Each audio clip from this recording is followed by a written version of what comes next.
What is up, wrestling fans? It's that time of the week for them boys from 607 Podcast to talk all things pro wrestling and call it right down the middle. That's right, it's time for this week's edition of 607 Podcast presents The Wrestling Show, better known as 607 TWS. And of course, we are coming to you from the ODPH Dungeon, the realest thing in all of pro wrestling podcasting. I am your host here at 607 TWS, and I am also the host of the 3FN Podcast. My name is Rich, and joining me in the co-pilot's chair as he does each and every week, but you better know him as the host of the Ocho Duro Parlay Hour Podcast, better known as the ODPH. I'm talking about Ken M. 607 Podcast family, what is happening? What is going on? What is good? Let's talk some pro wrestling, shall we? That's right. Let's get pumped. Let's get excited. Yes. You know, I always love it when we peak in the beginning. So sometimes if you guys hear some popping, believe it or not, I kind of enjoy that because that means the excitement is in the room. Mm-hmm. That means it's going to be a good damn show. Now, when it doesn't peak, that means the excitement isn't quite there. But you know what? It's an exciting time in the world of pro wrestling and in the world of 607 TWS. But we'll make an announcement at the end of the show. So fans of the show, if you want to hear about an awesome announcement that means more content for you, stay tuned at the end of the show. After the main event, we will talk about our personal stuff because I don't want to bog anybody down that doesn't care. Right. And you know, mind you, and you're not hurting my feelings if you're just here to listen to us talk about wrestling because, hell, that's what the show says. But if you want to know more about what's happening with us and the way you're going to get more bonus content, yes, stick around. After the main event, we will talk about it this week. Big announcement for the show. But before we get there, we got a lot of great pro wrestling to talk about. In that main event segment, we are going to be talking about All Elite Wrestling's build to the biggest show in their company history, All In, plus a little bit of build to All Out, because we're starting to get some build to All Out. We're going to talk about how we feel about that, some new matches announced, and so on and so forth. Of course, next week, we will be doing our full preview of All In, because it's upon us. Mm-hmm. It is upon us. So, on top of that, Ken M., do you know what else we're going to be doing?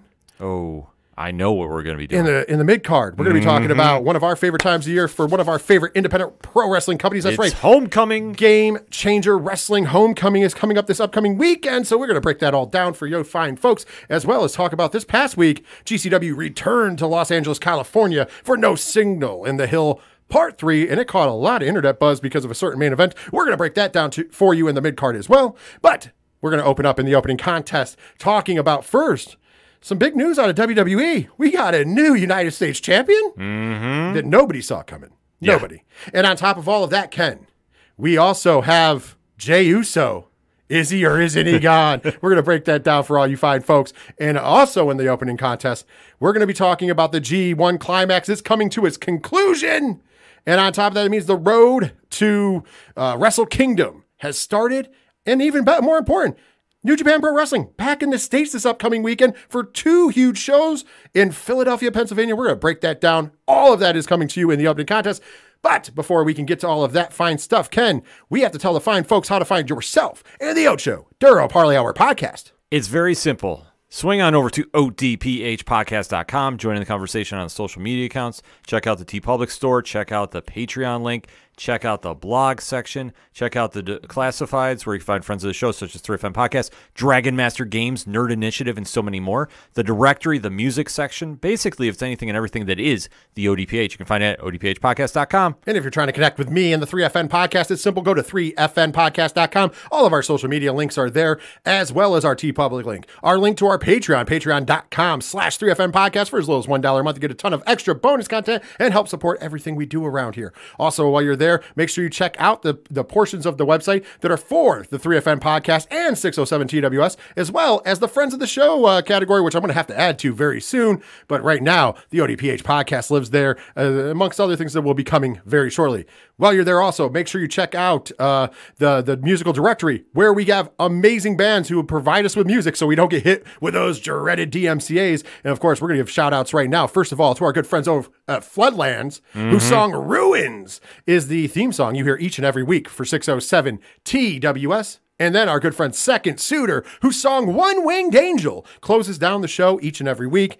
And of course, there's other bands, but support those bands and all the great bands there because they support us. And make sure you're supporting them on YouTube Music, Spotify, or Bandcamp, or anywhere you get your great music from independent bands.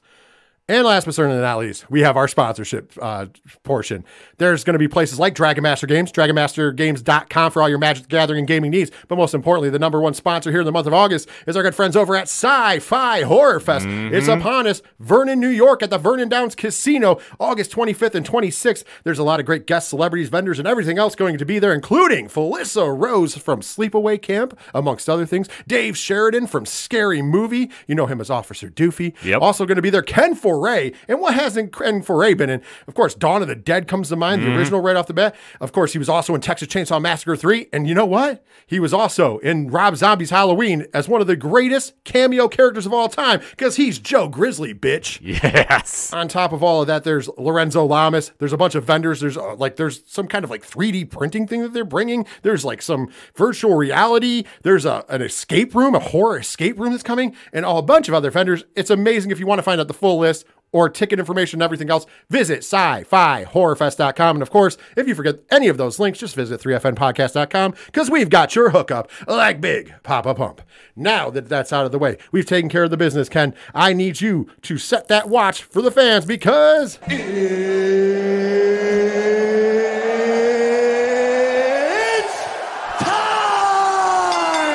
that's right, it's time to kick off this week's edition of 607 TWS, and we're going to hit you off with this opening segment. And let's start off with some WWE news because there's only a couple things that we really want to talk about this week. One of them being the title change that shocked the world. Yes. So as we know, so first of all, I got to say this, and I know certain football team's fans are going to feel a certain kind of way. But here in New York State, we live in upstate New York, the 607, the Binghamton, New York area, we'll say. We are, of course, our New York market. So Friday night at 8 p.m., starting actually at 7:30, the New York Football Giants had a preseason game against the Detroit Lions that was on Fox and preempted SmackDown for us. You could watch SmackDown after the game, after the local news, that is. But it was just kind of like, why? And I'm sorry, Giants fans, but I don't give a damn. And I'm a huge football fan. This is true. I don't care about preseason football. Right. Preseason football, and the reason they've shortened it to 3 games is because A, it's not important, and B, it's only a way for people to get injured. And we've had enough injuries in training camp. Trust me, I'm not going to dive too far into football because in a couple weeks' time, myself, Ken M, and Padawan J will be sitting down for the yearly ODPH breakdown of the NFL season, giving our thoughts on every team in the league and also giving our picks for the year. That happens every year if you're a fan of the ODPH podcast. And if you've never listened to it before, guess what? Check out the ODPH podcast and also make sure you're checking out when we do our football classic. It's usually 2 episodes. It's a show so big, it can't be encompassed in one. Exactly. It's one of the most downloaded episodes of the year. We give you everything you need to know about the football season. So if you want to know who you should be rooting for this year, what you should be looking out for, that is the episode you want to get into. And that's how you shill, baby, shill. But anyways, we got preempted, so I didn't get to watch it live. I had to watch clips. But I got to see the internet hullabaloo because, and by the way, I got to see that the fact that the title changed hands before I knew how the story played out because all of a sudden I saw the graphic and knew WWE United States Champion Rey Mysterio. And I went, wait a minute. Wasn't Austin Theory taking on Santos Escobar? Right. How does this happen? So finally we watched the clips, and of course, earlier in the night, right before the match, I should say. I shouldn't say earlier in the night. Theory took out Santos Escobar, and then Rey Mysterio takes his place and becomes your new WWE United States Champion. I don't think anybody had that on their bingo card at all. Oh, absolutely not. And I want to tell you, first of all, how do you feel about the title change and the ending of the reign of Austin Theory? Shocking, to be honest with you, because I think everybody had an idea who was going to take Theory's belt. I have a different theory, and especially now seeing what happened on Friday night, I think I know what they're setting up for a little bit. We'll get to that in a second. Right, but shocking nevertheless. The fact is that you got a theory on Theory. Yes. Well, I looked at it like this. I was kind of like, I was surprised because I didn't think this was coming down the pike. Surprised that they didn't have Santos Escobar win. I'm a big fan, but I'm okay with Rey winning. Don't get me wrong. I just kind of like, as I'm looking at this, I'm kind of like, we've been in a period of WWE where the belts have, for a long time, everybody talked about hot potatoing belts in WWE. They have overcorrected that, I think. Now we've had some of the longest reigns ever. Not that long ago, we had the longest tag team championship reign by the Usos. Right. And until WrestleMania when they lost the belts to KO and Sammy. We've got currently the longest run since the 1980s in Roman Reigns. And he's even surpassed some of the legendary runs that we thought would never be broken in this day and age, right? Right. We are on the precipice of Gunther becoming the longest reigning Intercontinental Champion of all time. Theory was champion for like 290 days, right around that mark. It was somewhere 270, 290 was what I read. So that's a long reign, Huge. Bianca Belair had held the title for a long time before she dropped it to Asuka. Now, of course, it kind of did the double change, but it perfectly, right? Let's be honest. And over on the other channel, Rhea Ripley, has been dominant since WrestleMania. Right. But before then, there wasn't really too much flipping, but there were some belt changes. But I think that we've just been in this era where we're not used to seeing a belt change. I think some fans just kind of want to see belt changes. So I think that they did the right thing here. Now I'm really interested because you didn't even tell me what your theory was. What is your theory on the reason why the belt changed on Friday night? Because the internet and most wrestling fans thought LA Knight, was going to be the one to take the belt. I think we're going to have some kind of shenanigans where he winds up facing Gunther at Survivor Series to win the belt. I'm going to give you something. I don't think it's going to be shenanigans necessarily. I think that there's going to be a trade, if you will. Yep. I think LA Knight is going over to Monday Night Raw. A lot of people are like, why was he on Raw last week? Well, it was right after a pay-per-view. It is what it is. And plus, it's story-based, this wrestling. Do we really need reasons? Well, then why did you break them apart if you were going to just let it work? Right. And I'm happy to see a Miz versus LA Knight program in the meantime. I think that they're going to do one of those classic trades that they did when they used to split all the time. I don't know if this trade means we're going to see when Kairi Sane comes in. Because, folks, we know that's happening. It probably won't happen until November because I do believe she's finishing up with Stardom in October. I believe so, is yes. what I thought was written on the internet. She did say she's leaving for a different opportunity. She did not say what opportunity, but let's be honest. Everybody has already pointed out it's WWE. She's been very big on going back there, especially because she wanted to work a program with Io Sky, and Io Sky wants to work a program with her, and then also Asuka's there. And, of course, she did not have a bad time in the World Wrestling Entertainment. And now it could come to fruition that she could have an even better match. And I mean, she did let everybody in a little bit more on her stream where she said she kind of fell out of love with Stardom and being back home in Japan when she had to lose the NJPW or IWGP, Women's Championship. So she wasn't a fan of dropping that belt to Mercedes. And on top of that, Mercedes wasn't champion long because injury, basically. Weird situations going on in Japan. So I think you could gear up and either go, okay, well, we get Kairi Sane over here on SmackDown, and we'll just shift over LA Knight, or we could do a bigger trade and have somebody go back and forth. Because eventually we're going to have a trade or something, unless he wins the Rumble with Cody Rhodes to go back to SmackDown. Because let's be honest, on Raw, the Raw after SummerSlam, Cody Rhodes didn't by mistake drop the fact that my mom told me that Brock Lesnar was acknowledging me. He's keeping that seed planted that we're going to get Roman versus Cody. And depending upon how the Bloodline storyline is going here, which we're going to be talking about in a second, that could be sooner than Mania even. Let's be honest. Yeah.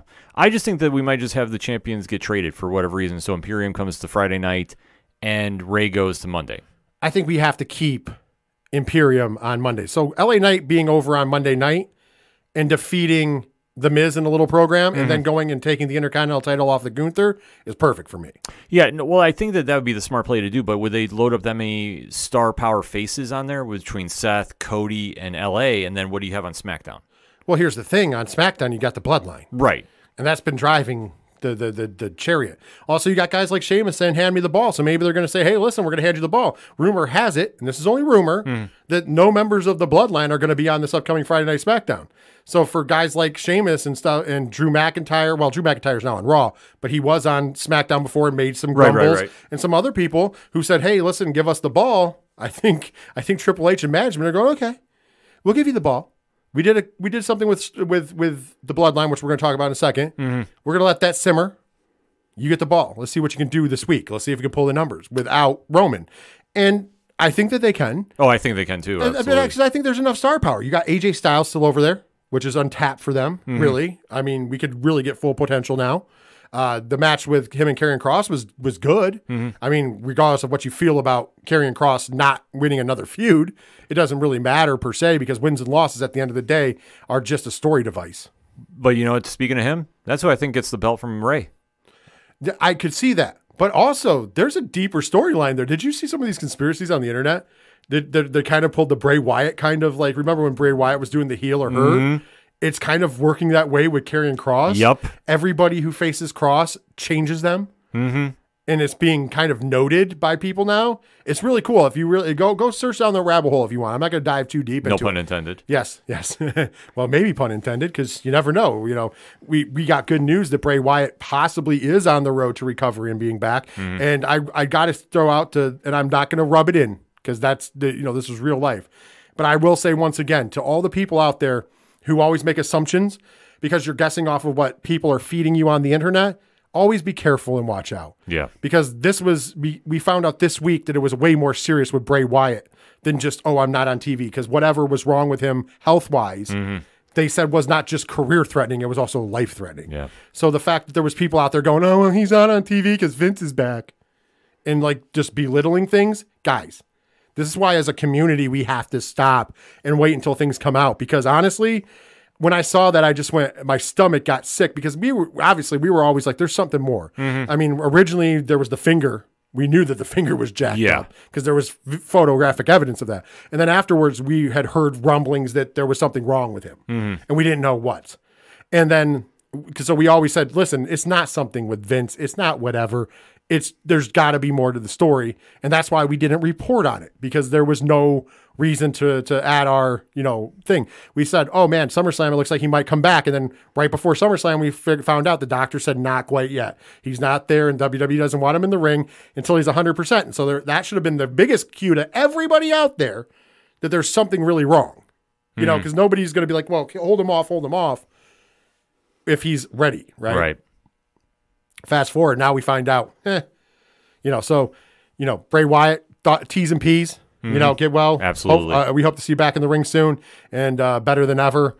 But I'm just glad that he's on the mend. Even if he never wrestled again, as long health and life is way more important. But absolutely. I just want to take the time, and it's not me trying to chastise anybody in particular. That's not where we're going to throw people under the bus. But you guys know there's a lot of it, and maybe some people listening to this show even bought into it.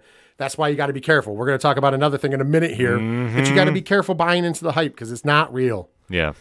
Sometimes the internet guys are just trying to make money. Or they're going off of bad faith dealers. You know what I mean? Just got to watch where you get your information. So, thankfully, Bray Wyatt's on the mend. So maybe we'll be seeing something with him very soon. When in doubt, him and Cody when he comes back. I can see that. Yeah. Right now, it looks like Cody's taking a detour to the Judgment Day. I like it. We're kind of, the Judgment Day is imploding. And also, you could get a Finn-Cody feud a little bit out of this maybe. And that carries us over just a little further. I'm thinking that maybe, this is just wishful thinking, Randy Orton's trying to become 100% to make one last run, he says. I think that he's the guy. So the great news about Brock and Cody, we got a beautiful story. Whether people, like, well, why Brock do it? Well, simple. Brock wanted to make sure that he was the guy. Right. He proved to Brock he's the guy. He shakes his hand, which he doesn't do for anybody. Well, now the problem is, how do you go on to a bigger thing? I think the story writes itself. The guy who brought him in and gave him his first, good rub in Legacy, Randy Orton, comes back and says, hey, you're doing all this great press. You're doing all this great things. You're talking about your dad. You're talking about all these people. You know who you're not talking about? Me. The guy who brought you to the dance. Yep. And you owe your whole career to me because the things you're doing now are things that I taught you. And you finally listened. And you finally became what I always saw in you. This is, but you're not giving me the credit. So if you think you're going to walk in and take on Roman Reigns or anybody else and become a champion and finish a story, think again, you're going to have to earn my respect. And you can have this nice feud for a couple months where he has to earn Randy's respect. The storyline is there. You get past, you get a little handshake, and I've even heard people say, you could probably do a little bit with Edge even. in between, depending upon how long Randy's out. Sure. You could do a little match with Edge. Edge just saying, hey, listen, I want to make sure you're ready. Mm-hmm. So you could basically have him earn the respect of pretty much the older generation, if you will, the guys who came right before him, who paved the road for him to get him there. And it's just a good storyline. They're not as big as Brock Lesnar, but they're still, the storyline's They're great. still names, yeah. I even heard somebody throw out there, it'd be great, but obviously with AEW and WWE and different companies, it would be great if Dustin Rhodes came back for a mini thing with his brother, saying, you've always, before you go on to fight Roman, you've always said that you had to get out of Dad's shadow. Well, Dad ain't here. I'm the closest thing. So now you have to prove to me that you deserve to go on and carry on this in Dad's name. It writes itself, but I don't know if we can get that, but Randy, we can. It would be wild, but granted, the amount of moving parts involved would be a little insane, but if they actually set that up for Survivor Series, just one night, Dustin, Cody, 2. Yeah, it'd be something good for the story. Yeah, absolutely. No, I mean, they have a lot of win there, and that's why I say, it'll be interesting to see how this all plays out, but with the Intercontinental title, I think it's ultimately going to be LA Knight, because that's going to be the big thing to push him over. SmackDown, if he does go there, I think they're going to have to really reload the deck if the Bloodline's not featured there, with everything going on.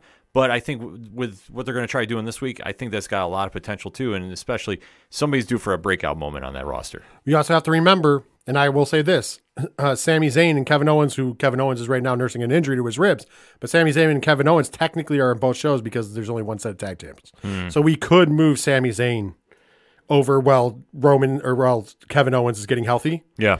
And that would give you your big baby face. And it technically fits inside the rules because he's a tag champion. He can be on both shows. Great point. So I think that you might see something like that. Especially you could, while Jay's away, which we're going to talk about in a second, you could actually have, Sammy, who's, him and Jay became best bros, if you will. Mm-hmm. You could have him come over and get in Jimmy's face and say, hey, listen, why? Yeah. Now you got to fight me. Now I'm done with you. You got to fight me. I'm okay with that.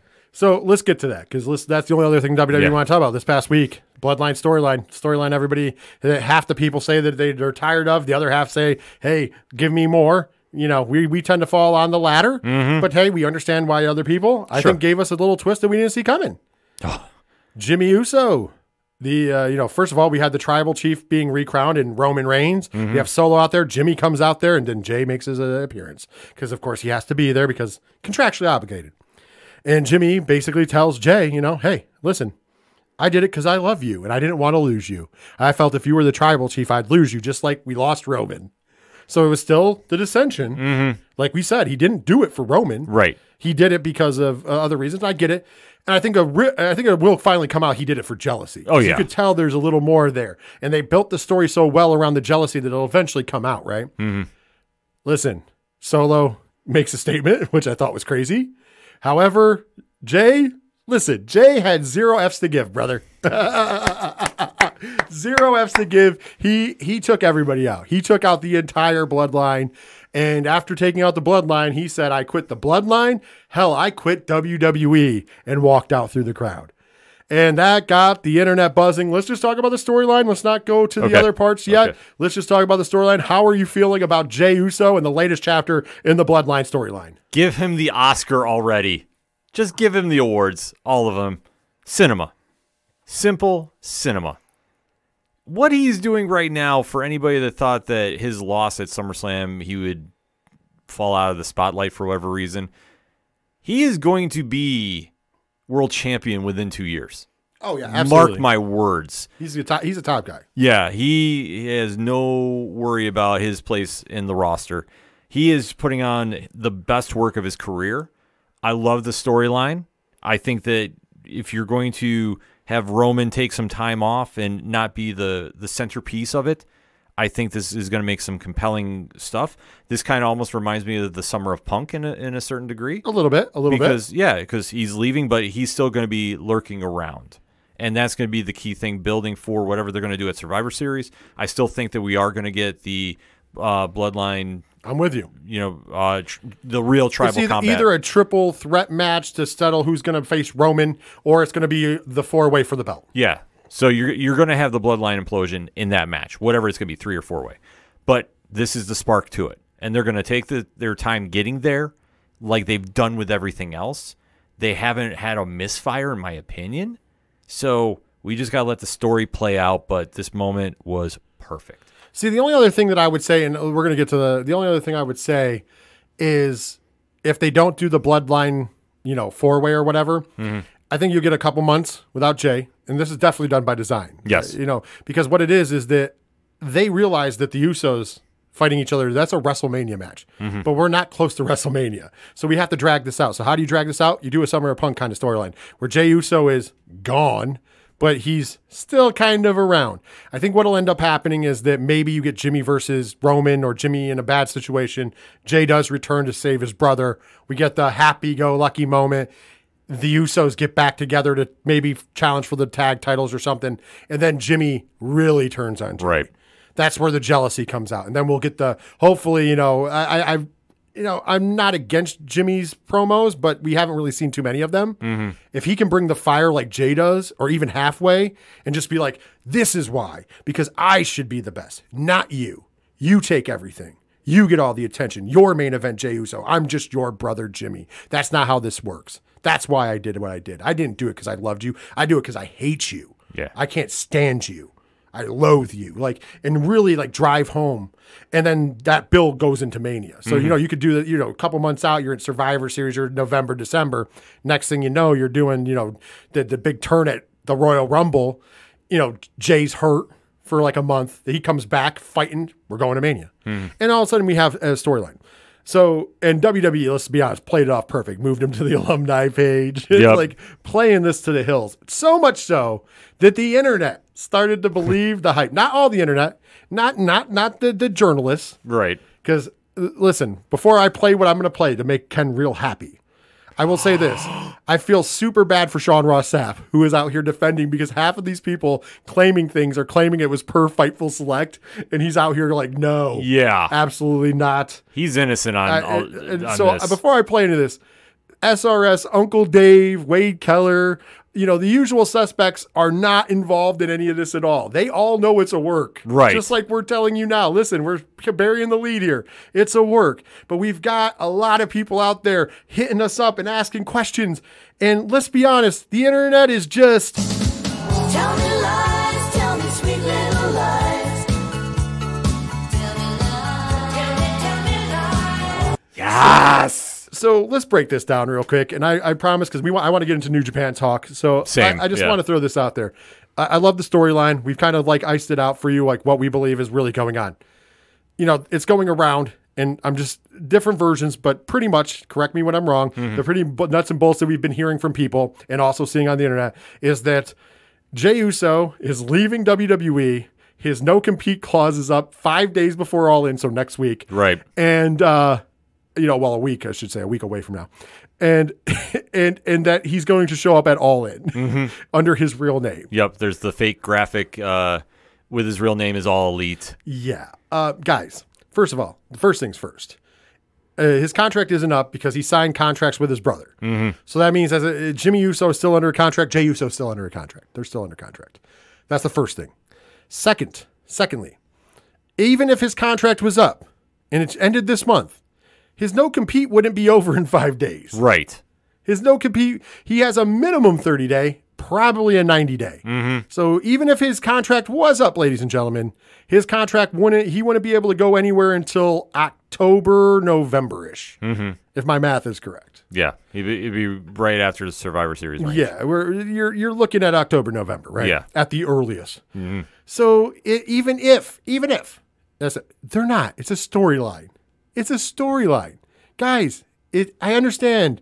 If it really if you're one of the people who thought that this blurred the line so good, then that means they did their job right. Oh, yes. This is 110% storyline. Jey Uso, it was smart business because they pulled the trigger, whether you agree with it or not, because I can see both sides on the pulling the trigger a little earlier with this Jimmy and Jey stuff. They need to carry it to Mania. This is not a match that you just have at a random pay-per-view. Right. The Usos explode is a WrestleMania main event, damn it. And if not a main event, a featured match at WrestleMania. It's a big match. Oh, yeah. It's a marquee. So we got to drag it out. How are we going to drag it out? Oh, we borrow a little bit from something that's been done. And then we call it the Summer of Punk, but it was done even before Punk did it. But the Summer of Punk philosophy is, hey, I'm going to leave the company, but, I'm going to leave you in a bad way. And I'm not really leaving the company, though. and it creates a storyline. Mm-hmm. And we've seen it a few different times. What would be smart business if they wanted to do it and just really get at the internet is just have Jay show up at random shows for other promotions. Just have him sit in the front row. Oh, yeah, absolutely. Just teasing it. Like, hypothetically saying you buy him a ticket for Wembley. Hypothetically. I Yes. like it, though. Here's my favorite part. There was somebody on the internet, and I wish I got the name. I'm sorry. I apologize. It's not my credit. They wrote, hey, wouldn't it be great if WWE let Jey Uso go to Impact for one night and just confront Trinity and be like, your husband's a bitch? Oh, my God. And I'm just like, that would get the internet buzzing. Yo, yeah. And Impact has done work with WWE before. And it would benefit Impact to be like, oh, shit, we have Jey Uso on our card. Impact probably would do this. I would be all in. Oh, my God, yeah. No pun intended. Yeah, I was gonna say. No pun intended. But it's smart booking because when you cross the line of reality and the business, and Punk set that blueprint way back when with the Summer of Punk, that's why it worked, because when you tap into the audience in that manner, and especially when you cross over into the pop culture audience, which, like I say, Punk did way back when, this storyline has been doing. This is like with Austin 316 and NWO. Everybody knows what the storyline is. Well, yeah, the cool part is I love that you brought up what Punk did when blurring the lines. That is why Punk is still a top guy to this day. Yeah. Not taking anything away from his mic work, his in-ring work, which is great. The reason why we all CM Punk became the voice of the voiceless was because of the pipe bomb, which led to the WWE Summer of Punk. Not the ROH version, right, but the WWE version of Summer of Punk. That is why CM Punk was a made man to this day, and nothing against it. Great storyline. You know what I mean? Legendary. Great storyline. This reminds me, speaking of doing business with people, this storyline with the Usos, if you were to do the Trinity idea like somebody brought up, think about it this way. That would be almost mixing it to the point of Matt Hardy versus Edge. Mm-hmm. Remember when Matt Hardy got legit fired and then they brought him back, but when they brought him back, they let him wrestle in Ring of Honor, and then he started jumping Edge, and one of my favorite lines of all time is the security grabbed him, and he just yells at security, "You can't touch me, I'm a Ring of Honor wrestler." Yeah. I work for ROH. It was hilarious. I've always enjoyed that. It was a good shout out to a company who was smaller, way smaller than him. And not saying the Impact is irrelevant, but if you think about it, Impact would get a good rub, because everybody would be buzzing like, holy, did you see Jey Uso show up? Mm-hmm. And B, think about how much real life that is. Then Jimmy has to be like, man, I got to get my hands on him. He accosted my wife. He went to my wife's job. Think about that as a man in real life. If somebody showed up to your wife's job to tell your wife, hey, listen, your husband's a bitch, how you would feel. Yeah. They just pulled your card. It's next level of disrespect. It's so personal now too, with how it's connecting with the audience. Like, yeah, they have to do something like this. Like, and Impact and WWE has had a great relationship. Hell, they let Mickie James wear the Impact World Title come out to the Royal Rumble, and Impact is the true forbidden door too. Let's not forget, they do business with everybody. We've been saying that forever. Yes, it's true. They're doing business with New Japan. We're going to talk about it in a minute. It's just, it would make a lot of sense in my opinion. It would make a lot of sense. They should definitely run with it and just have Jey Uso show up at big events. Like when Punk was going to San Diego Comic-Con at the time, he was technically off contract. Same kind of vibe. If they do stuff like that, this would really sell this storyline, and just have Jay just swoop back in when nobody's expecting, and the storyline lights itself back up. Oh, absolutely. So we're going to keep our eyes on it, but listen, don't believe the internet. It is a work. Yes. Jey Uso is gainfully employed by WWE. Stop blaming SRS. Please, for the poor man's sake. I'm going to ask people. Come on. The guy is just getting beat down because people are per Fightful when it's not even per Fightful. And the worst part is they say per Fightful Select. That's the paid version. So some people wouldn't know. It's just terrible. Yeah. Terrible. All right. Let's get into some happy times because, Ken, I do believe it's time for...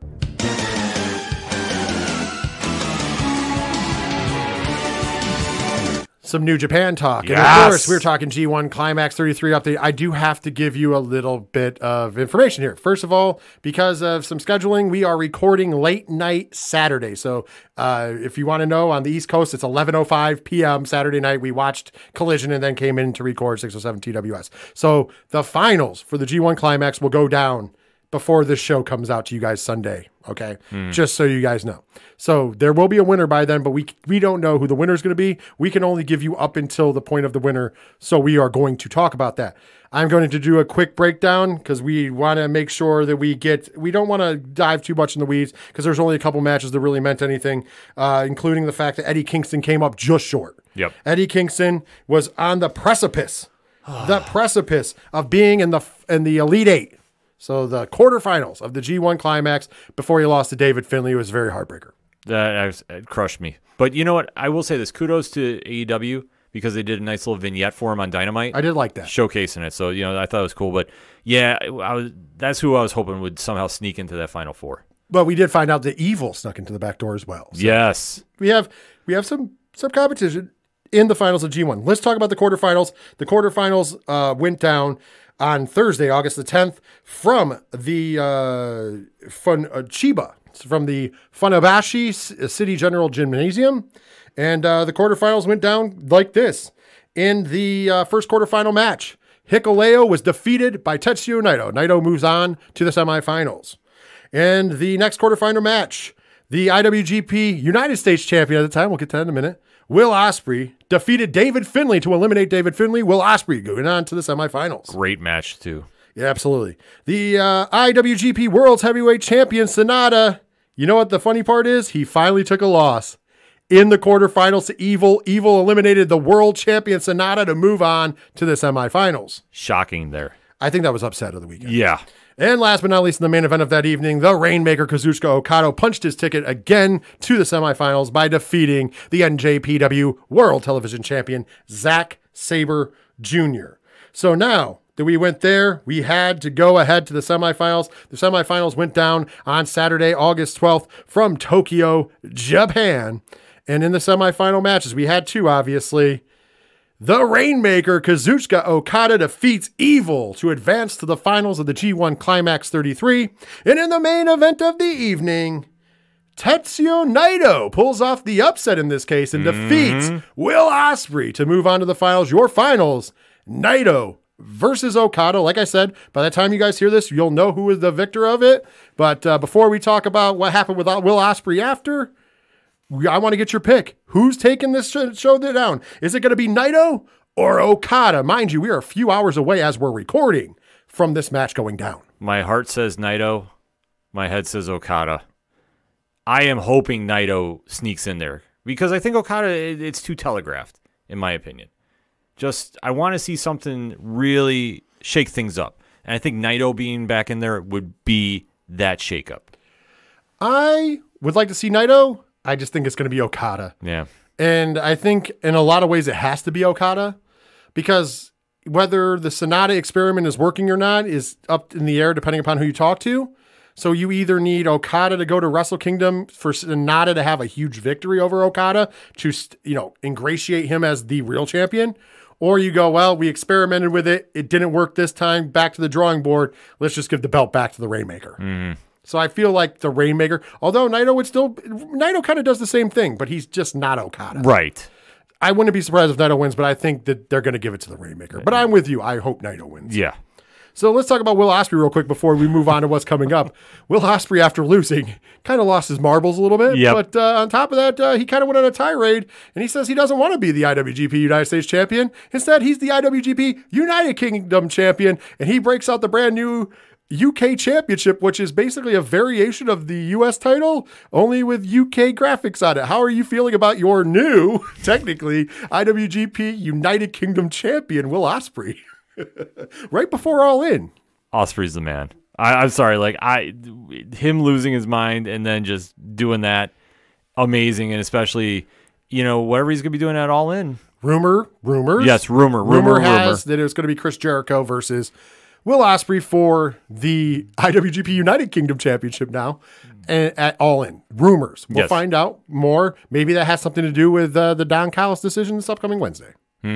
Maybe he turns down Don Callis. And remember, Don Callis aligned himself with Will Ospreay when Ospreay took on Omega and Ospreay Omega 2. Yeah, that's true. So maybe that's the way we do it storyline-wise. So we'll have to wait and find out this upcoming week. We'll have more on that next week, obviously. But Will Ospreay, your new United Kingdom champion. Kudos to Will Ospreay. So we got two big shows to talk about, and they're New Japan shows. Well, one of them is a New Japan Impact show. The other one is straight New Japan, even though there's guests on the show. Mm-hmm. And they're coming to you from Philadelphia, Pennsylvania. That's right. New Japan invades the United States and Philadelphia, Pennsylvania at the 2300 Arena, as all of us old school fans know it as forever, the ECW Arena. Correct. On Rittner and Swanson. Ladies and gentlemen, Saturday, August 19th. At the bell time will be 7 p.m. I do believe you can purchase this on Fight, and I think it'll also be available on NJPWWorld.com. It is the All-Star Junior Festival USA. That's what they're calling it. And of course, this is a promise from the ticking time bomb, Hamaru Takahashi, about a year and a half ago. He said he wanted to bring a Juniors Fest to the United States. That was his dream. Remember last time they were in the States, Rocky Romero said, hey, you told these fine folks that you were going to make a dream come true. How about we do it? Mm-hmm. And here we are seeing the fruition. Are you ready to talk about the All-Star Junior Festival? Can't wait. Let's go. There is a first-round tournament match between Kevin Knight and Clark Connors. Ooh. Next up, we have a ASJF tournament first-round match, which is an All-Star Junior Festival. We're just going to shorten it. Francisco Akira taking on Speedball Mike Bailey. Oh, that's going to be phenomenal. Then the winners of those two matches at some point in Junction tonight will meet each other in the tournament final. So it'll either be Kevin Knight and Francisco Akira taking on or going against Mike Bailey or the opposite. You know what I never bet against Speedball, so that's my pick. I'm going to say the finals of this, Clark Connors versus Speedball Mike Bailey. Yeah, I could see that. But I could see Kevin Knight getting the win too. But I'm just throwing it out there. Mm-hmm. Next up, we got a tag match announced. Matt Seidel. Yeah, that Matt Seidel will be tagging with Yo to take on Bushi and Shun Skywalker. Ooh. That's going to be a match. That's going to be something. Next up, we got Mao and El Desperado teaming up to take on, ready for it? Because I know you're going to get popped for this one. Your reigning Game Changer Wrestling World Tag Team Champions, the East-West Express, the East Coast Ace, Jordan Oliver, the Young Goat, Nick Wayne. That's right. We're going to get Nick Wayne and Jordan Oliver against Mao and El Desperado in Philadelphia. Take my money now. And the only other match that is announced is going to be for the Philly Cheesesteak Cup. That is right, the Philly Cheesesteak Cup. It is a three-way tag team ladder match. And the three teams are going to be Doki and Lowrider. Okay. Taking on Master Watto and Blake Christian. Oh. Taking on the man that the reason this tournament's happening, the ticking time bomb, Hamaru Takahashi, and his partner for the evening, Rocky Romero. Oh, that's interesting. Great matches going down. So you're going to want to watch the All-Star Festival. Oh, my God, yeah. And I know Ken really wants to watch now because East-West Express is in his house. Yeah, I was already sold on this card beforehand, but yeah, you throw the East-West Express in, I'm in. I'm in all day. But that's not all, Ken. That's not all, because on Sunday, August 20th at 5 p.m. Eastern Standard Time from Philadelphia, Pennsylvania at the 2300 Arena, Impact Wrestling and New Japan Pro Wrestling present Multiverse United 2, For Whom the Bell Tolls. Interesting name, huh? I wonder if somebody's going to be there. We'll find out, huh? Oh, if only. So I will point this out. This is on Fight TV, not Fight Plus.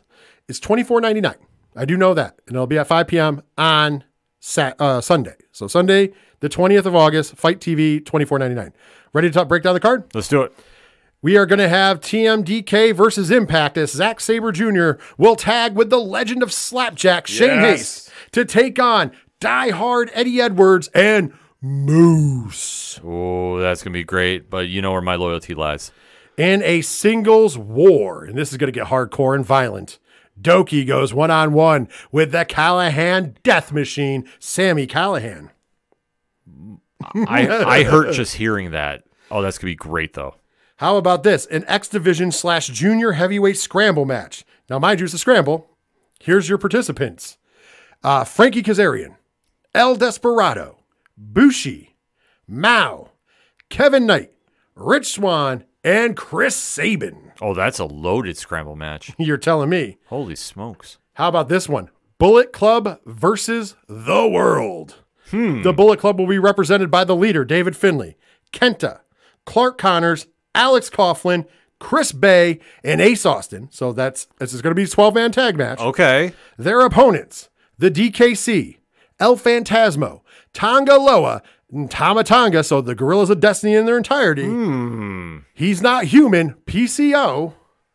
And the returning walking weapon, Josh Alexander. This is going to be wild. Next up, special tag team contest. Trey Miguel and Leo Rush will tag to take on the team of Speedball Mike Bailey and the ticking time bomb, Hamaru Takahashi. That could be a show stealer right there. And in the main event of the evening, for the Impact Wrestling World Championship, your champion, Motor City Machine Gun Alex Shelley, goes one-on-one with the ace, Hiroshi Tanahashi. Excellent main event. Dude, this is a card. Yeah.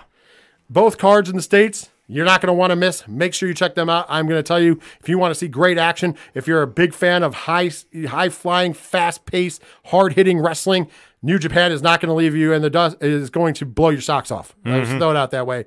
And Impact Wrestling, they did such a great job of Multiverse United, the first one. I'm loving the fact that we're getting a second one in the same year. I mean, them naming it For Whom the Bell Tolls, and I did not see a mention of one Nick Gage kind of bothers me a little bit, but you never know. He could show up. I could see Nick just... It is Philly. Yeah, I can see Nick just running through that Bullet Club match, just for reasons.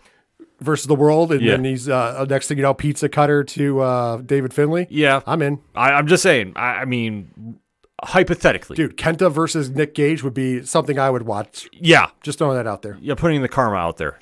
Well, with that, this upcoming weekend has got a lot of great stuff coming up, but there's even more because we're going to take a break. When we come back, it'll be time for the mid-card featuring the Indie Roundup. And this upcoming weekend, it's homecoming weekend for Game Changer Wrestling. Plus, we're going to break down the card that went down this week. That, of course, being No Signal in the Hills 3 from Game Changer Wrestling when we come back from this break.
That's right. We are back for this week's mid-card of the 607 TWS podcast. Ken's got his bass back, but it's only a short version.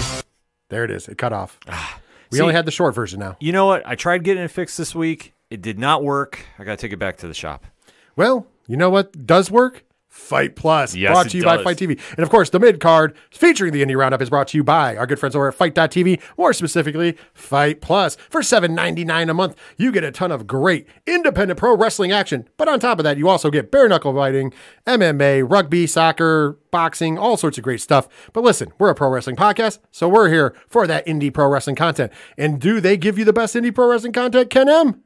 By far and away, they do. Because they're giving you such great companies as Game Changer Wrestling, Black Label Pro, Absolute Intense Wrestling, AEW, Pro Wrestling Revolver, House of Glory Wrestling, and so much more. Glory Pro Live, and tons of other things. They're adding stuff that we don't even know about until it's hitting the stream, like MLW came out of nowhere on Fight Plus. Ken M, Fight Plus, what do you think about it? By far and away, the best deal for any combat sport fan, any pro wrestling fan. For the quality you get for the low, low price, it is a must-have to your streaming collection because you can watch live events, you can watch taped events, you can find your fandom in the world of combat sports and pro wrestling on Fight Plus. That's right. And of course, thank you, Fight Plus, for sponsoring the Indie Roundup.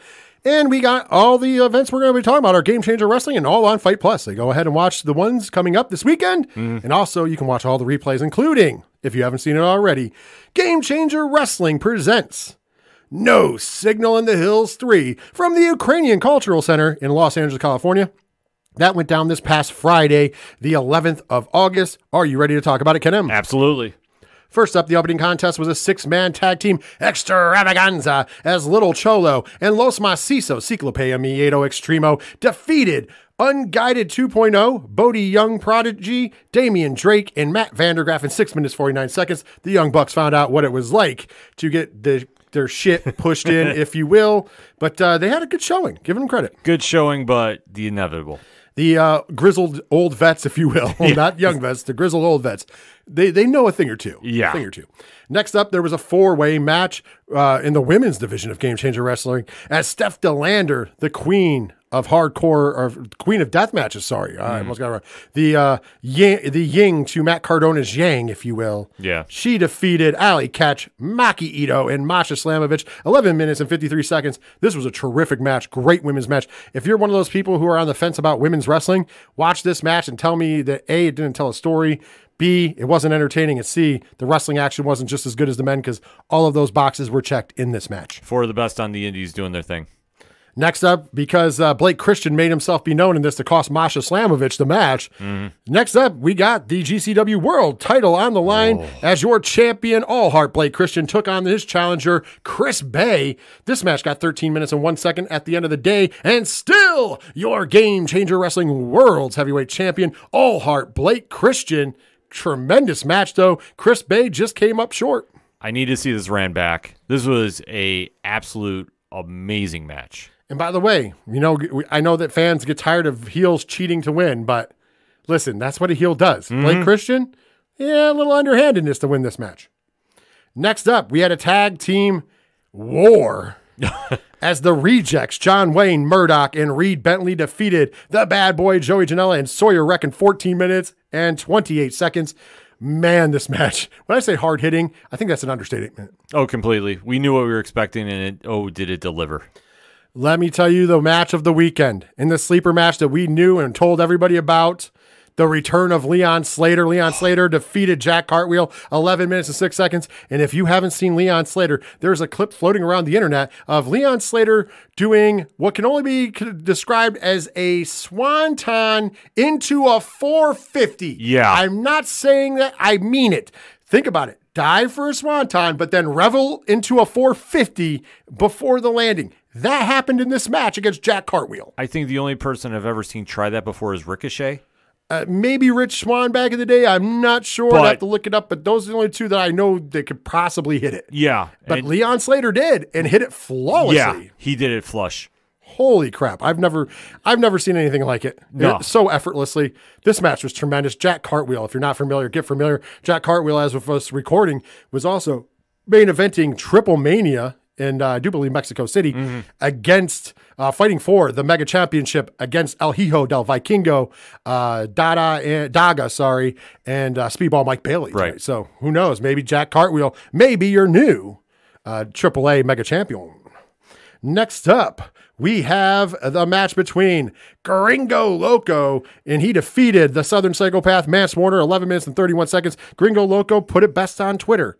He went in there, had a hell of a match, a bloody, violent match, and he ended up beating one of the pillars of Game Changer Wrestling and Mance Warner, and he knows that that's an honor, and, he respects Mance, and Mance gave him, his props for defeating him. Gringo Loco, man, he's making that real argument to be possibly your next Game Changer Wrestling World Champion. Your thoughts, Ken M? This match exceeded my expectations. I knew this was going to be something great, but you can't deny Gringo Loco needs to be in a title match very soon at a very big event. What a match. What a performance. I mean, I could keep raving about this, but yeah, you got to get him in a title shot. Maybe, reasons this weekend. I'm just going to put it out there. Who knows? Next up, 6-way scramble match, the GCW bread and butter, if you will. Your JCW champion, plus one half of your Game Changer Wrestling World Tag Team Champions, the East Coast State's Jordan Oliver takes it home as he defeated the East Coast Beast, Alec Price, Braden Toon, Calibus, Jimmy Lloyd, and Jordan Cruz in 13 minutes and 26 seconds. A little longer of a scramble match, but a really good one. Jordan Oliver gets the win. He's on a streak, baby. Yeah, you can't deny him. Next up, Jacob Fatu returned to Game Changer Wrestling and defeated Effie 15 minutes and 30 seconds. A little after-match beatdown as well. Jacob Fatu's always a force to be reckoned with. Yeah, every time he comes to GCW, it's going to hit the fan. And in the main event of the evening, in the match that the internet was chirping about for good reasons, Johnny Game Changer defeated the man, the king, the god of this, Nick effing Gage, in 18 minutes and 34 seconds. But a great match. Nick Gage looked like he found the fountain of youth in this match, but then this match kind of turned into an impromptu death match. So kudos to Johnny Game Changer on going through some thumbtacks. There was some glass, there was some light tubes, there was some doors, there was a little bit of everything. Oh my. You know, when this match got announced, I think we all kind of went like, wait, seriously? And yet you saw Nick try wrestling Johnny style. You saw Johnny trying to wrestle Nick style. Had a little comedy spots here and there with the fake blood that was going on. But at the end of the day, this was a hell of a match. One of the craziest spots to finish this out. And what can you say? GCW always puts on a great performance when they go out on the West Coast. And this was something the fans have been buzzing about for right reasons. Well, guess what?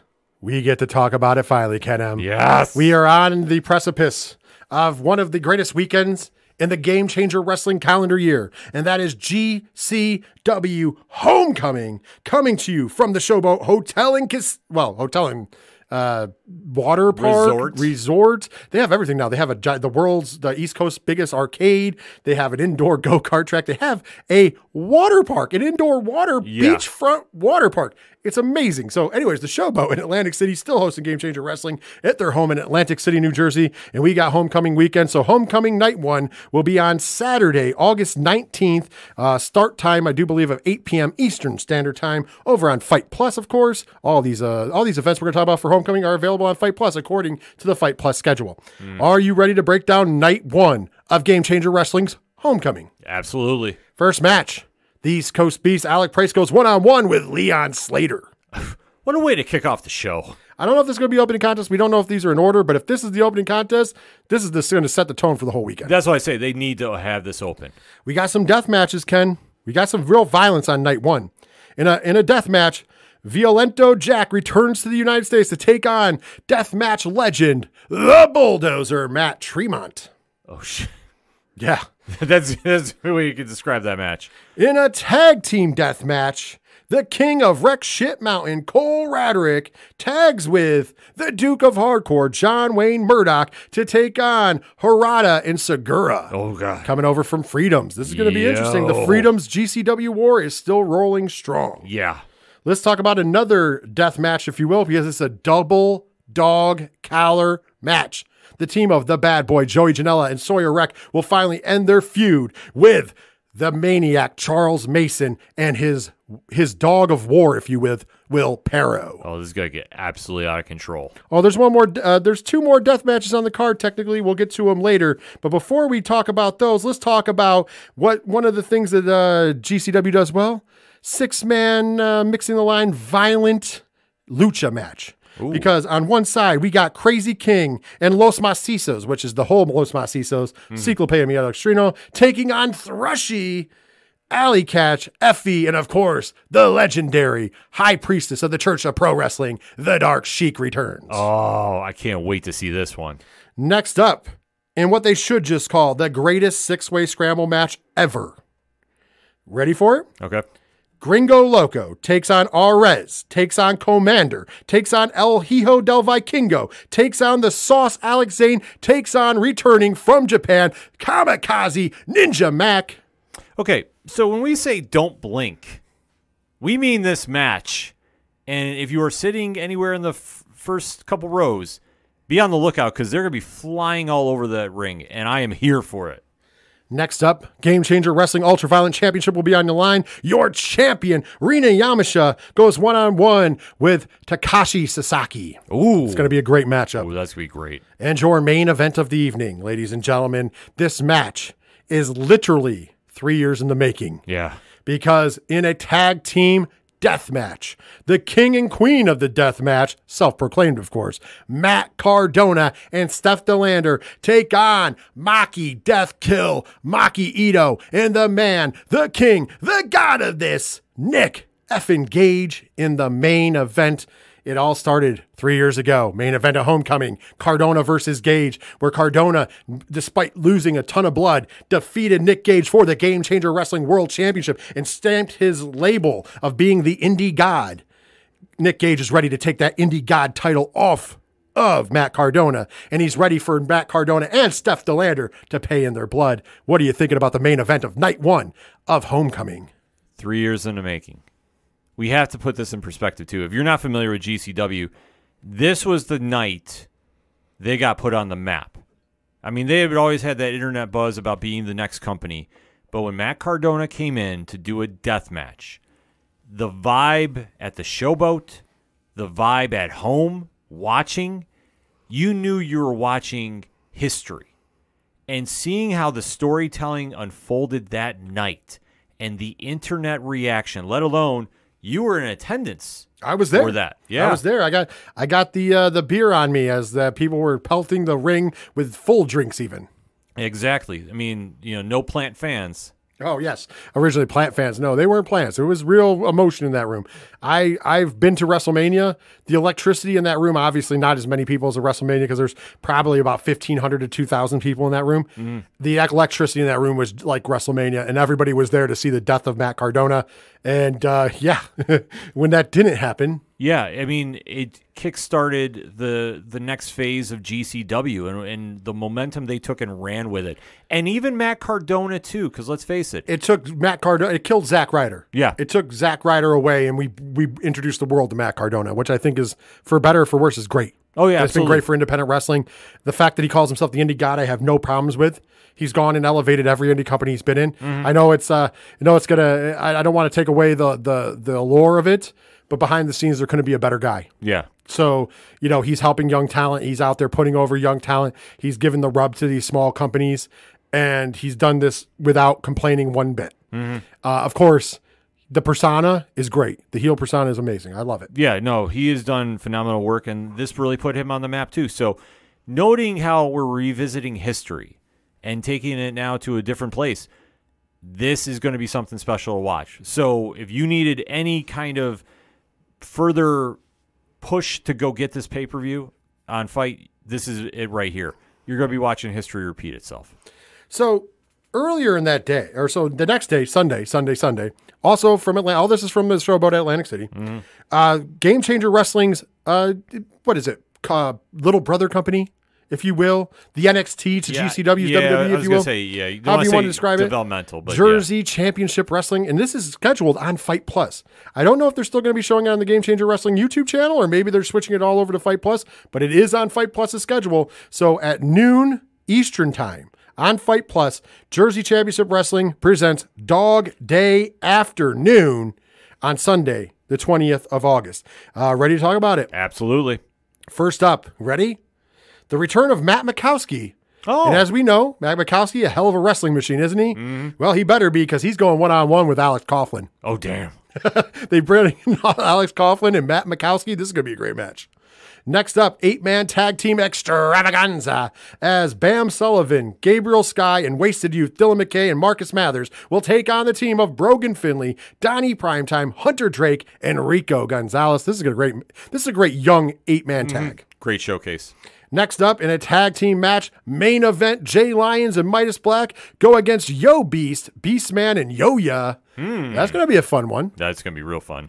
Next, Kevin Blackwood makes his return to Jersey Championship Wrestling in the East Coast as he takes on the one called Manders from Second Gear Crew. Ooh, that's going to be real good. For the Battle Bowl ring in a ladder match. Because remember, there was a little controversy there. The East Coast Beast, Alec Price, goes against our boy, one half of the Rip City Shooters, Big Joshua Bishop. Let's go. And in the main event of the evening, Young, Dumb, and Broke explodes as the East Coast Ace, your Jersey Championship Wrestling champion, Jordan Oliver, defends his title against former Young, Dumb, and Broke teammate, Griffin McCoy. Ooh. He won the rights. Yeah. Gonna have the match. It's going down this Sunday for Jersey Championship Wrestling.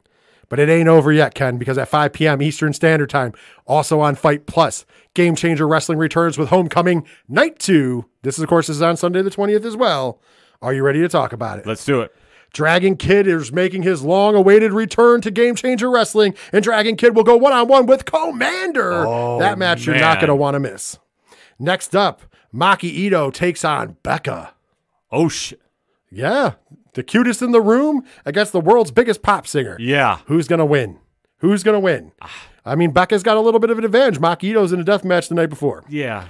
Next up, Game Changer Wrestling World Tag Team Championships will be on the line as the East-West Express, Jordan Oliver and Nick Wayne, defend their titles against Taseki, Sasaki, and Harada. So the Freedoms boys are coming after them tag titles. Interesting.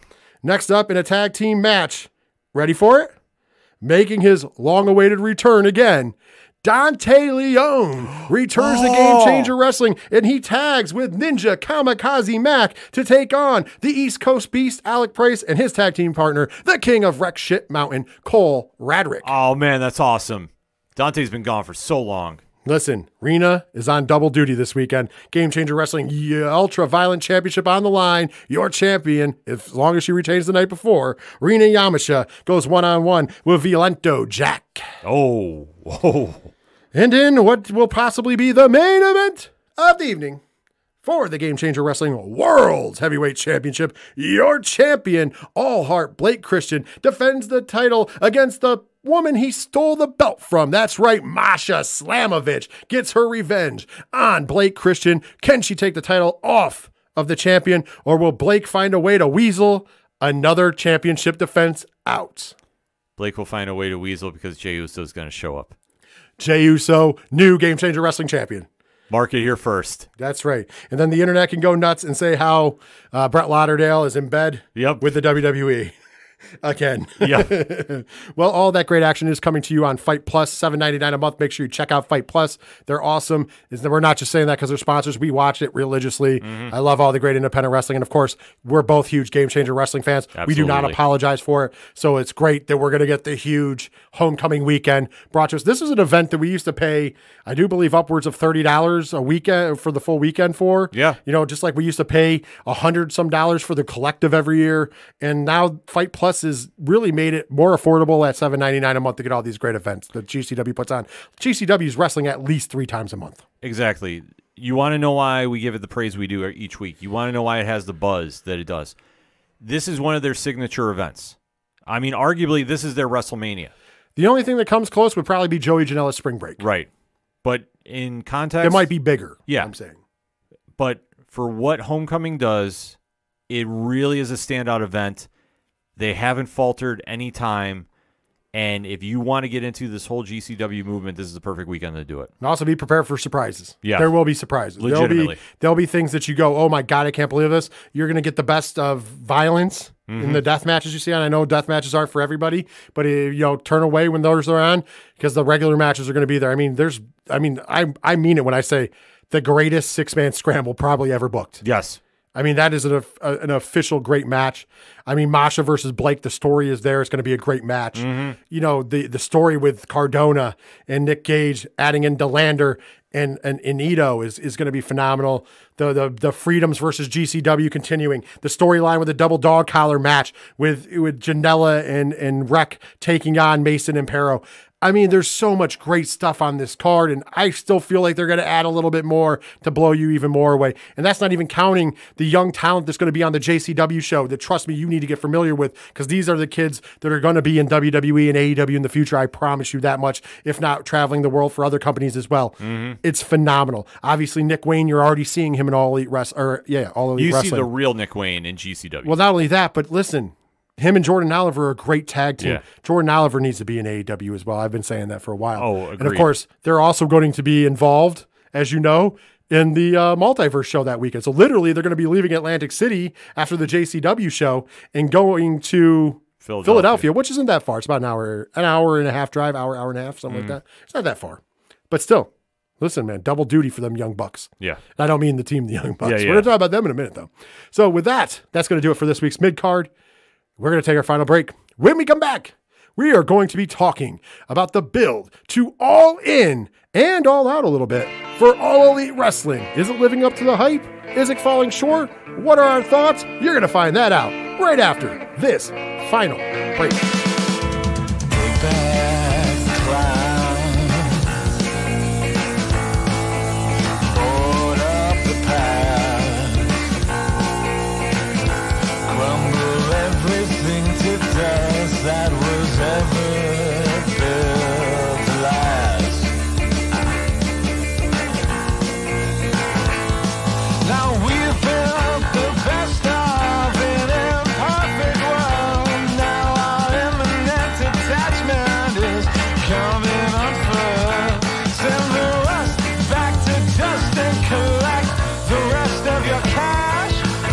fingers on the button and there's no coming back. No, there's no coming back.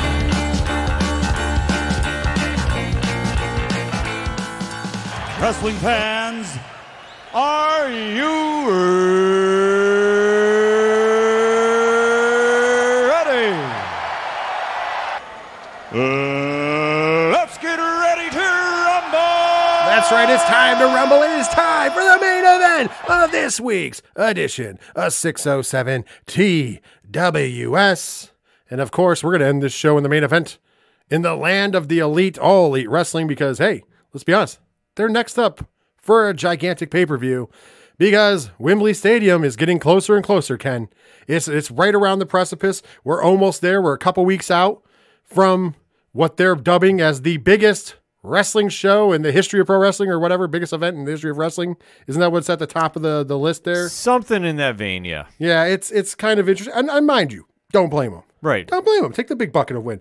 It is, I have it right here, the biggest event in wrestling history. You know, of course, they're assuming a lot of things were not reported as right in ticket sales. Yeah. The experts online are like, well, you know, the Pontiac Silverdome didn't have, 93,000 people. It was only 79,000. But how do they know that? That's always what I've been questioning. But once again, we're not the ticket sales people. Because if we were, we would always hammer home that point. And that's something that bothers me online. And I want to make this statement here because the first thing that really got the ticket sales buzz was this Wembley show, right? Yeah. Before that, we would hear about, the empty seats, but there was never really a focus on tickets. And then all of a sudden Wembley happens and there's this focus on, Tony Khan bought the tickets and it's not, they didn't sell any of them, which I think is bullshit. I think that people over in England, from what has been reported on the internet from people in the UK, it's like they're just starved for action. Yeah. The big show comes. First time AEW's in the United Kingdom, hey, they're showing up and showing love. Yeah. You know what I mean? That's been happening. That happens to them all the time. I mean, look at Arthur Ashe. Yeah. First year at Arthur Ashe, it was like, 27,000, 26,000, something like that. It was their biggest show. Right. Second year they go back, they're still over 20,000. Still a win. Still a win. I'm not going to say it's not a win, but that's why I said it's a weird world we live in with these ticket sales. And I just want to make this statement. I saw it again online. That, of course, somebody took a picture, and I know it's gotcha moments for both sides, and both sides are wrong here. I just want to explain it one final time. If you believe me or not is irrelevant, it's just the truth, guys. That's all I can bring you, is the whole truth and nothing but the truth. So help me God. And what I want to say is that the hard camera side, where the hard camera is placed, not what the hard camera is shooting, but where the hard camera is placed is the hard camera side. And yes, where the hard camera is blocked off. But that doesn't mean the entire section is blocked off or the entire half of the arena is blocked off. Look at Monday Night Raw, look at SmackDown now, and you'll see that if you really get the close picture, you'll see where they block off a few, like the square area. And then usually, so that way people can't touch the camera because that would be bad. And they have a camera guy over there as well. But you got to make sure people don't knock the camera or get in the way of the camera. That's kind of important, right? Right. So on bigger shows, they sell. So how wrestling companies sell tickets. This is not reinventing the wheel. This is 100% fact. So when you see the initial sale of tickets, what they do is they open up first the side that the hard camera shoots. So that first, it's like a J shape. So the end bowl around, because we're like a circle, even if it's square, the end, and then where the camera's going to hit. They sell those tickets first. And then as the popularity of the show, if they sell out those ones, they then start selling the other side, right? Right. It's a way to make sure that it looks full on camera. AEW has done a wonderful job with this. Their production company, when they first started, I don't think they knew about that little tidbit. And then we would see empty seats. Now, the only time you see them is when we get pictures from the internet, right? Right. Listen, it goes back to that secondary company. There's nothing wrong with being number 2 in the States. There's nothing wrong with being Pepsi Cola. I'm sorry, even if you love Pepsi, there's people probably listening right now that love Pepsi. But we got to be honest, Coke is the brand, right? When you think people actually in some parts of the United States and the world, when they talk about soda, period, they call it a Coke. Yeah. Even if they're drinking something else, it's a Coke. So WWE is the brand. We said that last week. And there's no shame in that. Just be the best AEW can be. And for fans that are getting mad On the AEW side, just ignore the people putting the pictures up if they're there to rattle you. Exactly. Who cares? Does it make a difference at the end of the day? Is it ruining your night to see empty seats instead of watching the in-ring work? Come on, guys. That's what we're here for. And for the people putting up the pictures, let it go. For the people counting tickets, ticket sales don't tell you about the show. I've seen plenty of great shows that had not many people in attendance, okay? It doesn't make the show. The wrestling makes the damn show. That's what we're all here for. So it just gets annoying because then I hear this argument all the time like, well, WWE side is empty too. No, it's not now. Not now. Not now. I love it though. They're the one defense that I really got to tell you guys to stop doing. They'll find pictures from like 2019 when WWE's shows were down, like the attendance were down. They'll show those shows where the side was empty. I'm like, please don't show pictures to defend your stance when WWE's tickets were down, because that's just saying that AEW's tickets are down. Right. It's not really a defense. It's the same. It's the Spider-Man pointing me. Right. It's the same. Right now, WWE is up. Right now, they have the Bloodline storyline, Cody Rhodes, all that happy jazz, and they're selling out house shows. You know, buildings that AEW runs, and they're, not selling out for television. WWE is running house shows at and selling them out. That's not because they're the better company necessarily. It's just because they are the brand. Guys, it is what it is. There's another, the one thing that AEW, some of it's not even AEW's fault. Ticketmaster has their, there's a specific name for it. Basically, the popularity of the ticket depends on the pricing. Oh, yeah. That's something they've been unveiling. So when the tickets go on sale, they're a little higher because they're popular. Yeah. And then as the tickets are on sale, like if they get into a lull, they'll make them cheaper. And it's just something that Ticketmaster's doing and messing with tickets. So move more tickets. And it's nothing with WWE or AEW or anybody else. It's just something they're doing. So even when you see these things where it's like, oh, buy one, get one free to an AEW show and they're shitting on AEW, it's not AEW doing it. It's the venue or Ticketmaster. Got to remember, AEW has no control over that. Right. So it's not their fault. The one thing I will say that's AEW's fault is that they have flooded too many markets. They've gone back to the same markets too many times. They, instead of like trying to go to new markets and rotating them through, They're doing the like, same circle. They've been in Chicago 1.5 million times. To give them credit, they only go to New York City once a year. Yeah. Which they probably should do more. Maybe not at Arthur Ashe. Maybe find another venue. Always have to do it. I know they do the LBI quite a bit though. Which is right outside in Long Island. They do well there because obviously MJF is a big draw in that house. They do Newark pretty often. They do, now they've been doing the Forum pretty often in LA. Yep. They do Vegas often. Obviously they do the Florida Loop. Yeah, I was going to say Jacksonville, obviously. And nothing against it. I get it. You're going back to proven places, but if you would experiment, like I've said it 1,000,000 times, and it's not just because we live here. I saw them in Albany, which is a bigger building, and they, wasn't full. If they brought AEW Dynamite or Collision to Binghamton in the Broome County Arena, where they used to do WWE events, and there would be enough for them to put 4,000 to 5,000 tickets on sale, even with the setup, and they would sell out. Yeah. I promise you. I promise. And there's other places like our town. I'm just using ours as an example. Right, but that you would sell out. Yes, they're smaller arenas, but they would be full and they would be loud. I think that's where you go. And WWE, before they got too big for us here in Binghamton, would run televised shows, Raw, primarily, sometimes SmackDown, but mostly Raws, 4 times a year from Binghamton. Yeah. Think about that for a minute. You're right.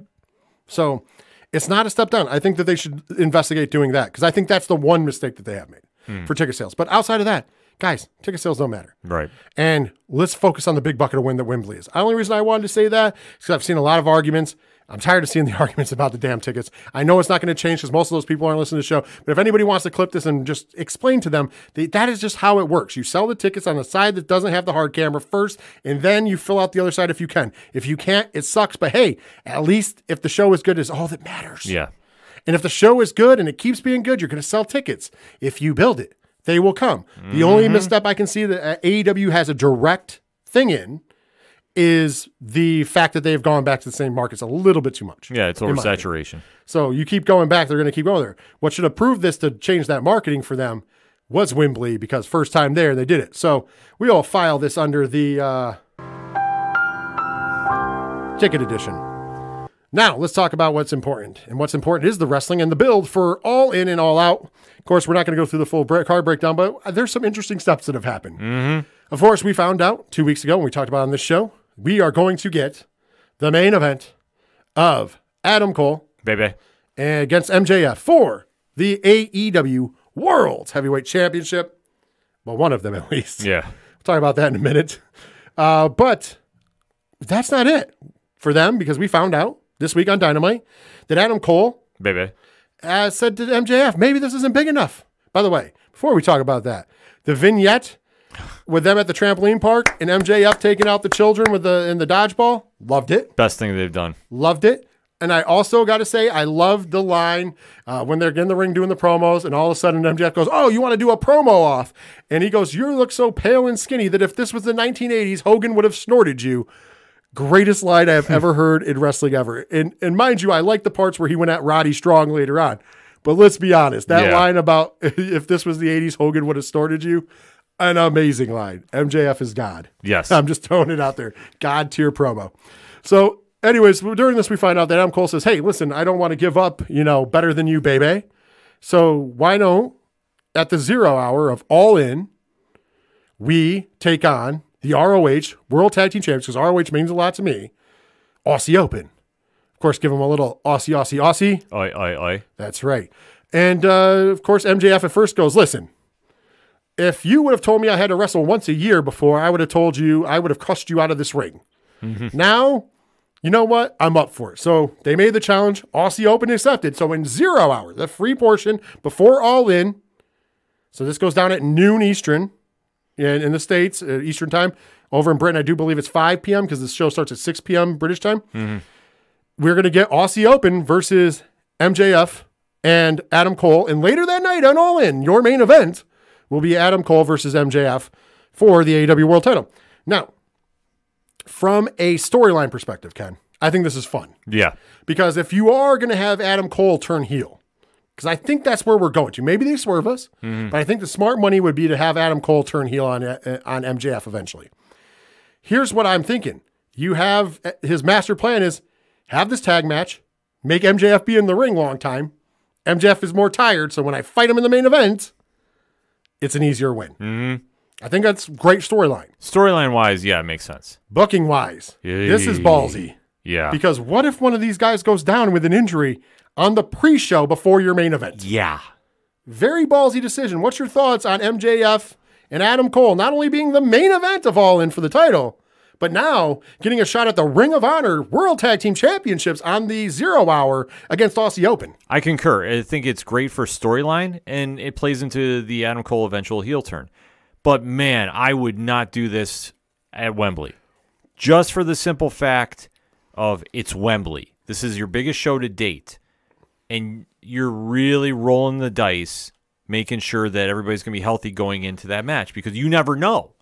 So, I mean, me personally, I would not have done it here. I would have done it, maybe on a Dynamite. Maybe I would have done it somewhere else, less profile, just because you're leaving a lot on the line if you don't take care of it. And just, you never know what could happen. I would not do it. I'd be too paranoid. Absolutely. I'm with you 100%. Well, since then, we also made it official at All In for the AEW World Tag Team Championships. It is officially FTR versus the Young Bucks. Thoughts? I mean, this is a smart play. It's a smart play. It's a big profile match. Yeah, I mean, it's win. I don't know how to think of it right now, but it's going to be a fun match, and it's definitely going to get the crowd's attention, which, like I say, you want to put your best card together, you can. That was a match that we have been preaching for a while needed to happen at Wembley. Yeah. Just because if this is going to be your best foot forward, if this is going to be your biggest show, that's the match we have to go with. Let's go with other matches that they have announced. So they announced that for the AEW Women's World Championship, they were going to have a 4-way dance at All In. Now, in typical AEW fashion, we had to make this a little more complicated. So, Toni Storm instantly is going to be in because she invoked her rematch clause, which I thought when they started the company, they said they weren't going to do rematch clauses. They weren't doing rematch clauses. But that's okay. Whatever. I get reasons. it. But, that's part of wrestling lore. Sure. I'm fine with them doing it. Yeah. They also got rid of the ranking systems, which I'm really happy about. Yeah, about time. Thank God. I'm fine with it. So Toni Storm automatically got in. So then we had matches for everybody else, including the champion. So this past week on Dynamite, in the main event, our AEW World's Women's Champion, Hikaru Shida, wow, I almost messed that up, took on Anna Jay for the AEW World's Women's title. Shida comes out as your winner. So she's moving on to All In. Then this past, we watched it tonight on Collision, or Rampage, sorry. Rampage. Last night on Rampage. We had Saraya take on Sky Blue, which no brainer there. Saraya won. In this upcoming week on Dynamite, we will have the return of the Bunny as she takes on Britt Baker for the last spot. I think this is a no-brainer that Britt Baker will be in the match. Absolutely. So I don't understand why they just didn't announce that it was going to be Sheeta defending the AEW Women's title against Britt Baker, Saraya, and Toni Storm at All In. I get that it gives you some content, but it was really no tease because it wasn't really competition. We didn't bring out the best guns, in my opinion. Like, all the matches that they used to set up, the three, you knew it was going to happen. You knew Anna Jay wasn't going to beat Sheeta for the world title. Right. I mean, if they really wanted to shock the world, sure, but I didn't think that was going to happen, especially right around the corner from a big event. You know, Sky Blue they've been building her up, but she's been losing. She's one of the few people who's been losing to the Outcasts. Yeah. And it's England. It's a no-brainer. Saraya's in this match. Toni Storm, fine. Got that. That was the one that was done right. The Bunny is just returning from injury. Right. Literally first match back on Dynamite against Britt Baker for the spot. Britt Baker is the face of your women's division. I mean, I guess you could have the Bunny win to swerve us all, but let's be honest, they're not going to. And even if they do, then that opens up a whole nother, like, well, she just came back from injury. Why is she getting an opportunity? Why isn't like a Willow Nightingale getting that opportunity? Or Mercedes Martinez? Or Diamante even? You know? Or Chris Statlander, your TBS champion. Yeah. You know, we just saw them in a match on Collision, those four, in a tag match. Great match, too. And it was a great match. My point of the matter is there's so much talent in the AEW. We saw Athena and Willow Nightingale tear the house down at Ring of Honor in the main event, right? Why aren't we getting more of this talent going up against the stars of the women's division? And if you're not going to do that, why not just make it the four-way up front? That's my only criticism. I'm fine with the four-way, by the way. Right. I want to go on record. I'm fine with the four-way. Yeah, but the path to get there was unnecessary, in my opinion. I think they telegraphed it too much because this is all pointing to Saraya winning the belt. I'll be surprised if she doesn't. Yeah. When we do the breakdown, I don't think much is going to change. But my point of the matter is I just don't understand why, when we made this set of matches, I get trying to build interest, but you're not really building any suspense, in my opinion. No, there was no possibility. Like I say, they could pull the swerve with the Bunny, which that would be a swerve. It would be a swerve. I don't know if it's smart, though. But you know you're going to load that card up with your stars. I mean, the only way you do that is if you end up doing Britt versus Chris Statlander. Or if you do a real Hail Mary and have the reason the Bunny wins is because of Thunder Rosa, who might be cleared to come back, because I know she was cleared for in-ring. They did some in-ring exercises with her to see if she's ready to come back this past week. That did hit the news wire, and she confirmed it. So therefore, she is close to coming back. I don't know what happened there, but she's got to be close to coming back. So if she's ready to come back, there could be a possibility where she costs Britt Baker the match, so we get Britt versus Thunder at Wembley, which would be fine. I'm fine with that. That would make sense. That's the big feud, because there's a lot of based in real life, and there's a lot, you know, and obviously they have great chemistry in the ring, as we've seen in their classics in the like, let's be honest, one of the greatest women's matches in AEW and possibly history, St. Patty's Day brawl there. It was a great match. You know, the only things that maybe surpass that is like talking about like Charlotte versus Rhea at WrestleMania, you know, and a few other matches, but, and, you know, Sasha and Bayley, you know, takeovers matches. Yeah. So like the elite of the elite, but they're up there with those conversations, in my opinion. Absolutely. No, I mean, that would make the most sense to do it depending on what Thunder Rosa's doing, or even, you know, if you're going to do this, you got to put Thunder Rosa, if she's clear to go, against Chris Statlander. I agree. That's why I'm just saying it's just kind of weird to me that they just didn't say this is the four-way we're doing. Yeah, I think they wanted to make it feel more prestigious, but there was no need for it. I get it. You're trying to build excitement and suspense, but Yeah. you're not really, because we all know what's going to happen. Yeah. You know, you got to not telegraph it so much. Let's get some more talent on there where we could go, ooh, because Willow's been beating people. So if you would have put Willow against, Britt Baker, for example, and you might go, oh shit, you know, Willow's pulled it off before when we didn't think it was going to happen. Maybe this time's the same. Yeah. Just my opinion. Just one man's opinion. Next up, in a match that got confirmed, we have Sting and Darby Allin taking on Swerve Strickland and A.R. Fox. On the surface, I don't have a problem with this match. Let's be honest, Darby's one of the most over characters in all of AEW and has been for a while. Sting is a legend. Why wouldn't you have him on the card? Listen, Swerve Strickland and A.R. Fox, since he's turned heel, they've done some great promos. Amazing They've stuff. done some vignettes. I'm loving their heel life, right? My only problem with this match is the way that we're setting up for this match. was that Swerve and AR Fox went to Nick Wayne's training gym, Right. bloodied him up, then called Darby on the phone, told Darby, this is on you, the blood's on you. And then in retort, we get Darby saying, me and Sting are going to beat you guys up at Wembley. Once again, I understand how we're getting there. It's just the story is kind of like, why wouldn't you just jump Sting? Or if you're going to, I love the vignette, by the way. I think that was one of the best things I've seen on TV. Yeah, when they made the Nick Wayne beatdown and him bloodying him up. I thought that was amazing. So don't take that away. I just think it's weird that was the auspices to get us to Sting and Darby versus Swerve and AR instead of like Nick Wayne being involved somehow. I thought they did a major miscue, in my opinion, with how Darby confronted the entire Mogul embassy and the lights went out. And he goes, yeah, I have friends too. I thought this would have been perfect to have the House of Black be with him. But instead, we have Sting at this stage fighting off everybody. I get the Darby Allin thing. Yeah. Because him and Darby have a close relationship. Sure. Darby's been a mentor. Darby was out there. Darby's the guy that gave him the contract. Yeah. You know what I mean? And got him the contract, really. So I get that portion of it. It's just like, I would have liked to see Nick Wayne a little more involved. Me too. If the reason why we're getting here is because of the beatdown, the home invasion pretty much, and beatdown of Nick Wayne. Yeah, I mean, my thing was just Sting fighting off everybody by himself. Oh, yeah. Like that happens every time. Yeah, but it's just kind of like at this stage, can we mix something up? But you know what? I'm happy with Swerve and AR getting some prime time. They're getting the rub. Yeah, as they should. Swerve as a heel is absolute money. I hope he's on TV a lot more. I hope he gets a belt at some stage soon because he's that damn good. So I'm just hoping they catapult from this into something else. But yeah, the road to get here was a little bumpy. We're in complete agreement about, what's going on there. But yeah, I just thought it was a little bumpy, but I'm not complaining. Right. At the end of the day, I'm not going to complain because, listen, I get it. Sting's got to be on this card. Yeah. And Darby Allin's got to be on this card.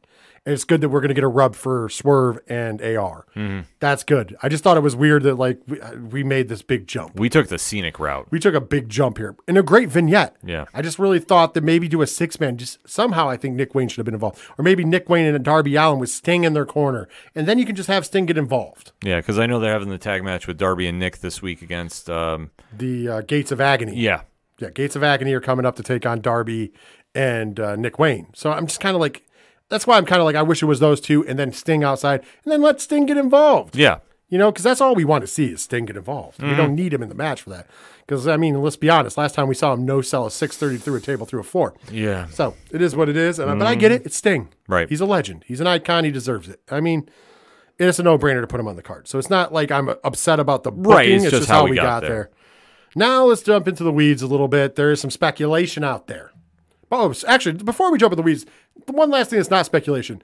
Darby Allin, we know, has got the first announced match for All Out, too. Darby Allin is getting a shot at the TNT title, which is currently held by Luchasaurus or Christian Cage, depending. Christian Cage holds the belt, but the real champion is Luchasaurus. We all know that. But that's going to happen at All Out. We found that out. That is official. Yeah. So Darby Allin's involved in two feuds at the same time. It's kind of interesting. Next week on Collision, Darby Allin will be taking on Christian Cage in a one-on-one match. But on Dynamite, he'll be tagging with Nick Wayne to go against Gates of Agony, which they're members of the Mogul Embassy. So it's like he's doing double duty in storylines. It's confusing. And it's confusing as hell. And it makes it even worse because it's not like a Collision versus Dynamite storyline either. Because Luchasaurus and Christian are on both shows, as we've seen, especially with that great promo with Christian's daughter. Tell me how great that was, by the way. Keel heat like you would not believe. And then on the other end of it, Darby's on every show. And so isn't Nick Wayne and Sting. Like they're not, they're banished not to one product or another. You know what I mean? So it's not really like, oh, we're telling this story on this channel and this story on this channel. And even if you were, that's still confusing. Yeah. So I think it's just weird. And I understand Darby's a popular property. And he won that battle royal, which gave him the right. I get it. But we could, let's clean up some stuff a little bit because I don't think we should be splitting Darby's time like that. Yeah. Personally. That's just me. It's real puzzling to me also that we're getting Wheeler Yuta versus Orange Cassidy on Dynamite instead of at All In. I feel like that's an All In match, personally. I feel like the international title is probably, well, not only is it named the international title, but I think it's also the most prestigious title in AEW currently. It's right behind the world title. I would say I would put it above the world title right now. Here's my argument. The world title hasn't been defended much. The international belt has been defended pretty much every week by Orange Cassidy in high-profile matches. Mm-hmm. It's the belt that's vocalized. The TNT title they've played hot potato with. Mm. And and that's, we're just talking about men's titles. We're not talking about the tag titles. Yeah, I was going to say the FTW title doesn't matter. It's not a recognized title, but, that's why I'm not even going to include it. So we're just talking TNT, international, and world title. And I could even argue that it takes a step above the tag titles only up until when FTR won them back. Because FTR has done a good job. They defended them 2 weeks in a row even. Yeah.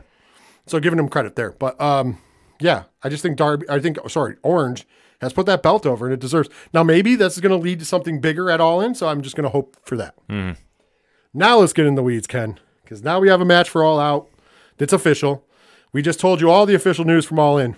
Now let's talk about some of the rumors running around the internet. Running wild, brother. And take these with a grain of salt, because they're just rumors. First rumor, the most logical thing ever, and we talked about it before, Kenny Omega versus Will Ospreay 3 for the new IWGP United Kingdom title in London. They fought in Japan, their secondary home for both of them. They fought in Canada, which is Kenny's home. Logically, you fight in England, right? Mm-hmm. At the biggest wrestling show in England history, right? Yep. But no, we're not getting this. Now, mind you, I cannot put this on AEW because maybe it's not AEW's call. Maybe this is a New Japan call. Mm-hmm. It seems weird to me for them to make that call, but it could be. They could be like, no, we're getting the third match. Yeah. I get it. But still, the rumored match is Will Ospreay versus Chris Jericho. Yeah. And I get Chris Jericho is a star. He should be on the card. But when you were going to give me Omega Ospreay, and now you're replacing it with Jericho Ospreay, one of these things is not like the other. Your thoughts? It's the power of By the way, rumor. It's the power of Don Callis security. Because whatever deal he hooked up in Canada, that's what's tying this all together. Well, one way or another. Either Jericho's going to join the Don Callis family, or he's not, and then he's going to be like, hey, Will Ospreay, you owe me. Take out Chris Jericho. That's what I think we're going to get. I think Jericho's going to snub him, and this will be like a face turn for Jericho. And we kind of go from there. But, yeah, I mean, they had a home run all locked up, and in my opinion, I think this will still be a good match, but when you're having the biggest show of your company's career, you got to load it up with the best of the best. Yeah, I agree with you. And like I said, I'm like, I can't blame AEW because I don't know this. Right. It could be New Japan stopping this. So that brings us to another big high-profile rumor match. We are first hearing it was going to be Takeshita versus Omega, which is the storyline they've been working. Mm-hmm. We're like, okay, even though we're not getting Omega Ospreay, Takeshita Omega, it's a built-in storyline. Good stuff. Yep. Now there's a rumor. Once again, these are all rumors. So we're getting in the weeds a little bit with rumors. And now there's a rumor that it's going to be a 6-man tag match. On one side, you're going to have the Golden Lovers, so Kenny Omega and Kota Ibushi, tagging with Hangman Page, so a member of the Elite, so the Golden Elite, also Hangman Page and Kenny Omega, former AEW World Tag Team Champions. Yep. Long story there. Obviously, Golden Lovers, long story there. Mm-hmm. So I have no problem with that side. But on the other side, we're going to have Juice Robinson and Switchblade Jay White from Bullet Club Gold, and they're going to be tagging with Takeshita. Yeah. And that makes no sense because what about the Don Callis family? Why wouldn't we just introduce maybe 2 more members of the Don Callis family? Also, if you're going to go against Bullet Club Gold, there's 4 members now. Yeah. Because you have the Guns, you have Juice, you have Jay White, and you could always introduce another one. It's just to me kind of like, and once again, I'm not upset about seeing, if this is the case, I'm not upset about that match. As far as the match in ring, you have Page, Ibushi, and Omega taking on Takeshita, Jay White, and Juice Robinson. 6 very capable guys. The match is probably going to be incredible. It's just getting there. You know what I mean? Does that? Yeah. Like I guess the biggest thing we could say in this main event is it's not the matches because I think the show is going to be great and the matches are fine, but it's how we get there. And then I have a secondary worry that we're going to talk about at the end. Yeah, it's disconnected to that. It's just a big it's a big scenic route. That's the only way you can describe it. It's not making a lot of sense of how they're getting there unless they do something like Don Callis is now going to be the manager of Bullet Club Gold, which Takeshita's in Bullet Club Gold, yeah, so it's not the Don Callis family anymore or whatever. I could see that. Yeah, I mean that would make a lot of sense just to put a Band-Aid on it, but I mean at the end of the day, it's messy. And then last but not least, and this is a match that I can't say that's rumored because it looks like it's going to happen, Samoa Joe versus CM Punk for the Real World Championship. Yeah. And I do not like the fact that they call it the Real AEW World Championship because technically speaking, MJF is your champion. And CM Punk, yes, never lost the belt, but it was stripped from him. Right. So therefore, I get why you're doing it because of the two different shows. That's fine. But now you're going to have both belts defended on the same night, and you're calling one of them the real World Championship Yeah. and not putting it in quotations. That should be the whole gimmick. It's in quotations real. Because technically, yes, you didn't lose it, but you were stripped of it. So the real belt, the real lineage is MJF. And eventually we have to take care of that business. It doesn't have to happen that night. Could happen at All Out. Could happen at, Full Gear, whatever, or later on. But still, I just think it's sloppy. Now, with that match, let's be honest. Match that's Fight Forever. The original Fight Forever, as far as our generation's concerned. Yeah. However, we just saw this match a month ago in the Owen Hart tournament. If this is where you were going to go for All In, I really think they shouldn't have done that match a month ago, It's too soon. in my opinion. It's too soon. I'm not complaining about the match again. Right, but But it's a little sloppy getting here. And now it kind of looks like we might be getting Ricky Starks as the manager of Samoa Joe. yeah. That's kind of what they're teasing, and I'm fine with that. It's adding in it. But then I wish they wouldn't have had Samoa Joe challenge CM Punk until after the Ricky Starks match and Ricky Starks got suspended. Because that would make more sense. Does that make sense? So Yeah. last week, when Samoa Joe made the challenge, that was too soon. They should have waited till this week or just had him attack CM Punk like he did this week on Collision. So that way, then later on, we can find out, hey, Ricky Starks, I got suspended, but CM Punk, I got something for your ass. yeah. He's going to take that title off of you. Yeah, just how we got here. And especially, it's too much too soon. I think I understand why they're doing this, and it makes sense on the business standpoint, but I think storyline-wise, it's just too much too soon. We don't have a proper build to it, and I will say this will be like one maybe misfire they do on Collision thus far. Yeah, and I don't even know if that's completely on Collision. Right, I think but- that they just didn't think the steps out. I think they were just trying to get to point B without thinking about, or point C, sorry, without thinking about point B. Yeah. It happens. Here's the thing. Here's my biggest concern.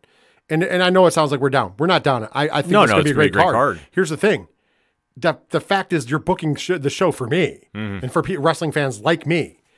The problem is we need to be booking the show for everybody. Yeah. This is the big coming out party. This is the gigantic show. This is the show where all eyes should be on it. This is the show we've said for a little while now that, hell, if you could, put it on HBO Max or whatever the hell you want to call it now, because the masses would see it. And then this would get eyes on your product. I mean, maybe that WBD doesn't want to do that. That's fine.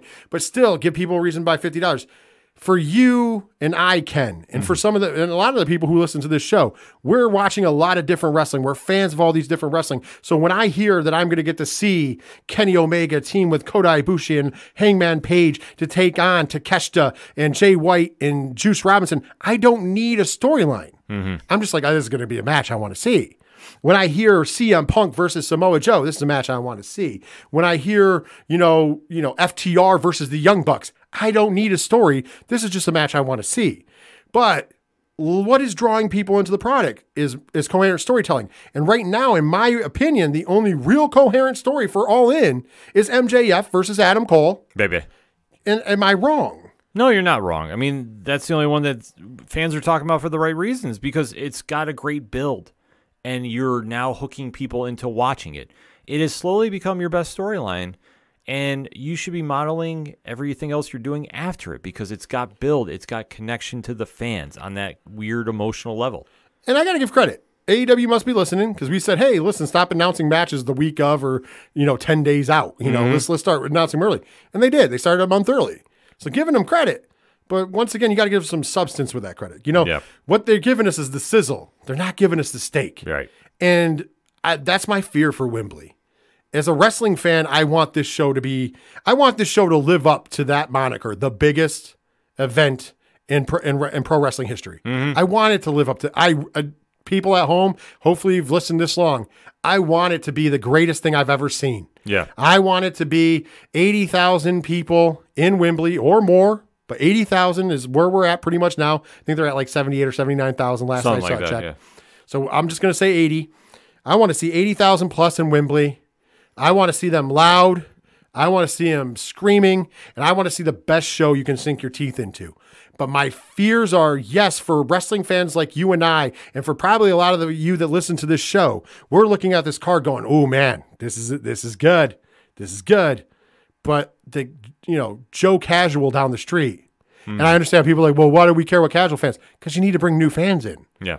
What's getting them excited? And let's be honest, if anything that the Bloodline or the Judgment Day or WWE, what they're doing with Cody Rhodes has proved anything, is when people can attach themselves to a story, they will spend the money and they will come. Think about it. Why are house shows selling out? Because Cody Rhodes is main eventing the house shows. So I guess the story was good, right? It's not just because Cody Rhodes is great in the ring, which he is. Right, but People are invested in the story of Cody Rhodes, and people are invested the fact that they think that he got screwed over at WrestleMania, and people are invested in the fact that he got bullied by Brock Lesnar and he overcome that bully and he earned the respect of the biggest bully in the yard. They want to see hashtag finish that story. You know what I mean? yeah. That is why people are coming to the house shows and other great wrestling too. But let's be honest, Cody Rhodes, if you ask fans, are the reason they're showing up. Why are people engaged in the pay-per-views? And whether you like it or not is irrelevant, but people are engaged because the Bloodline's closing the night. Right. Why are people, excited for, Monday Night Raw, which Monday Night Raw ratings are up because we're getting great stories with the Judgment Day, plus you have Cody Rhodes. Right. And now possibly LA Knight and The Miz. Oh, wow. Big bucket of win there. Friday nights have been doing through the roof. The Bloodline's there. Yeah. Not to mention all the other great wrestlers. Mind you, everybody else is there and doing their parts, but do you have the anchor stories to bring the people in, and then everything else is secondary, folks. And that's how it should be. In AEW, they haven't gotten that formula. And like I said, I'm loving this card. Just give me some reason to care about it. We had a great vignette with Swerve and AR Fox, but then it led to a match where I'm not, other than the fact that, yes, there is a connection between Darby Allin and Nick Wayne, but most people don't know about that connection. He was just there to defend his buddy. Yeah. It doesn't make sense with the match. And it was a great vignette. Maybe they take out Nick Wayne at this show. Maybe they build on it. That's fine. We'll give them the benefit of the doubt till we get there. Obviously, we're not breaking down the entire card. We're just talking about the build for the card. So hopefully next week when we break this all down, Ken, we're talking about, hey, listen, in a week, they gave us some story. They gave us the steak. Yeah. They saved the steak for last. Okay, that's fine. Right now, the sizzle's there for me as a wrestling fan. I'm definitely excited for this card. But, Ken, anything you want to say in closing about AEW and where the storylines are going as we go into All In and All Out? No, I agree with it. I wish we had a little more substance to it, but by the time we get to the show date, it will be good. And I think everybody should definitely check this card out. Absolutely. And Tony Khan, if you would like to take our invitation, it's been 2 months and 1 week since we invited you to come on the show. You or actually any other member of the inner circle of AEW, because we have some questions we would like to know, and we will provide them early for you. And yes, I know it means that, some people might come over here and listen. That's fine. But there's just really questions I think the world that wants to know as well. Like I said, we're not here to be assholes. We are here to we're criticized, but we give our opinions, and we always give our opinions with a little attitude to it. So if you want to take that advice or whatever, that's fine. I'm just saying, hey, the emails, it's, we've had correspondence before. Let's try to make something happen just so we can understand everything a little better, especially like coming into things like this. Yeah, you guys, we know that you know how to get a hold of us. So, we'll be waiting for that response this week. Yeah. Well, speaking of it, I think it's time now that we're done with the main event segment. Before we close out, we did promise the people who want to hear it, we have a relatively big announcement. Yes. So, this is going to be the first time announcing this, so let's see how well I can do this. So, this there's been an idea been popped around for a while between us and a very credible upstart company on the internet. We'll get into that in a second. I know I'm teasing. I'm trying to drag it out. We're trying to do some good radio here. We're doing some good storytelling, right? So anyways, there's been some up stuff. Ken M has been working with them for comics for a little while now. So some people might be putting dots together that listen to us outside of the 607 TWS world. So originally there was a little overture that we might take 607 TWS to this place to, make it happen. But at the same time, I thought, we've been doing this for a long time. We've got a lot of traction here. Moving it to somewhere else, I didn't think was the greatest of ideas. Plus, we do things a little differently here. And when we're talking to going to a bigger audience doesn't necessarily want to always hear about New Japan Pro Wrestling. They don't always want to hear about the independents. They don't always want to hear about Impact. A lot of people just care about AEW and WWE, one or the other or both. You know what I mean? Am I wrong? No, you're right on the money. So it's kind of like this is not necessarily a perfect fit, especially if you're trying to start wrestling content for your company. So over time, there was some, I've been kind of tossing back and forth ideas. And about a week ago or so, maybe 2 weeks, me and Ken sat down and I was like, hey, this is kind of an idea I have. I have an idea to, do a show. We'll do a show for them and we'll do a weekly show. And then we'll start doing some pre-show and post-shows of pay-per-views. And we can start to build the brand. And as the brand builds out, we can help them build that brand out. And then we can spurn off of that. So we had a meeting on Friday. And it went very well. Yes. So we're recording on a Saturday, so Friday. It went so well, in fact, that as of, we don't have a date yet because we have a tentative one that we're working towards, but there is no rush. Great support from the staff over there. So I'm trying to take that into account. But as of this Friday, I along with Ken M, are going to be heading up the Nerd Initiative wrestling content. Yep. So Nerd Initiative, go over to nerdinitiative.com. We are going to be partnering with them on their YouTube channel, which is Nerd Initiative on YouTube. And we are going to be starting and creating the wrestling content for Nerd Initiative Wrestling, including we will be doing a weekly show, which will be out every Wednesday at 10 p.m. Eastern Standard Time. And it will be a live stream on the Nerd Initiative YouTube channel. And we will be talking AEW and WWE as those are the two flagships. And it'll be myself and Ken M. And we will probably be joined by another member, a rotating member of what we're calling our Nerd Initiative Wrestling Dojo. So it's a very exciting time. I'm very excited to be a part of this new project and taking off and helping a upstart brand. Well, they've been doing things and Ken's been doing big things with the comic books. It's really started to take off and it's kind of awesome to be on one of the lower levels coming into building something, especially with the wrestling content being on the ground level.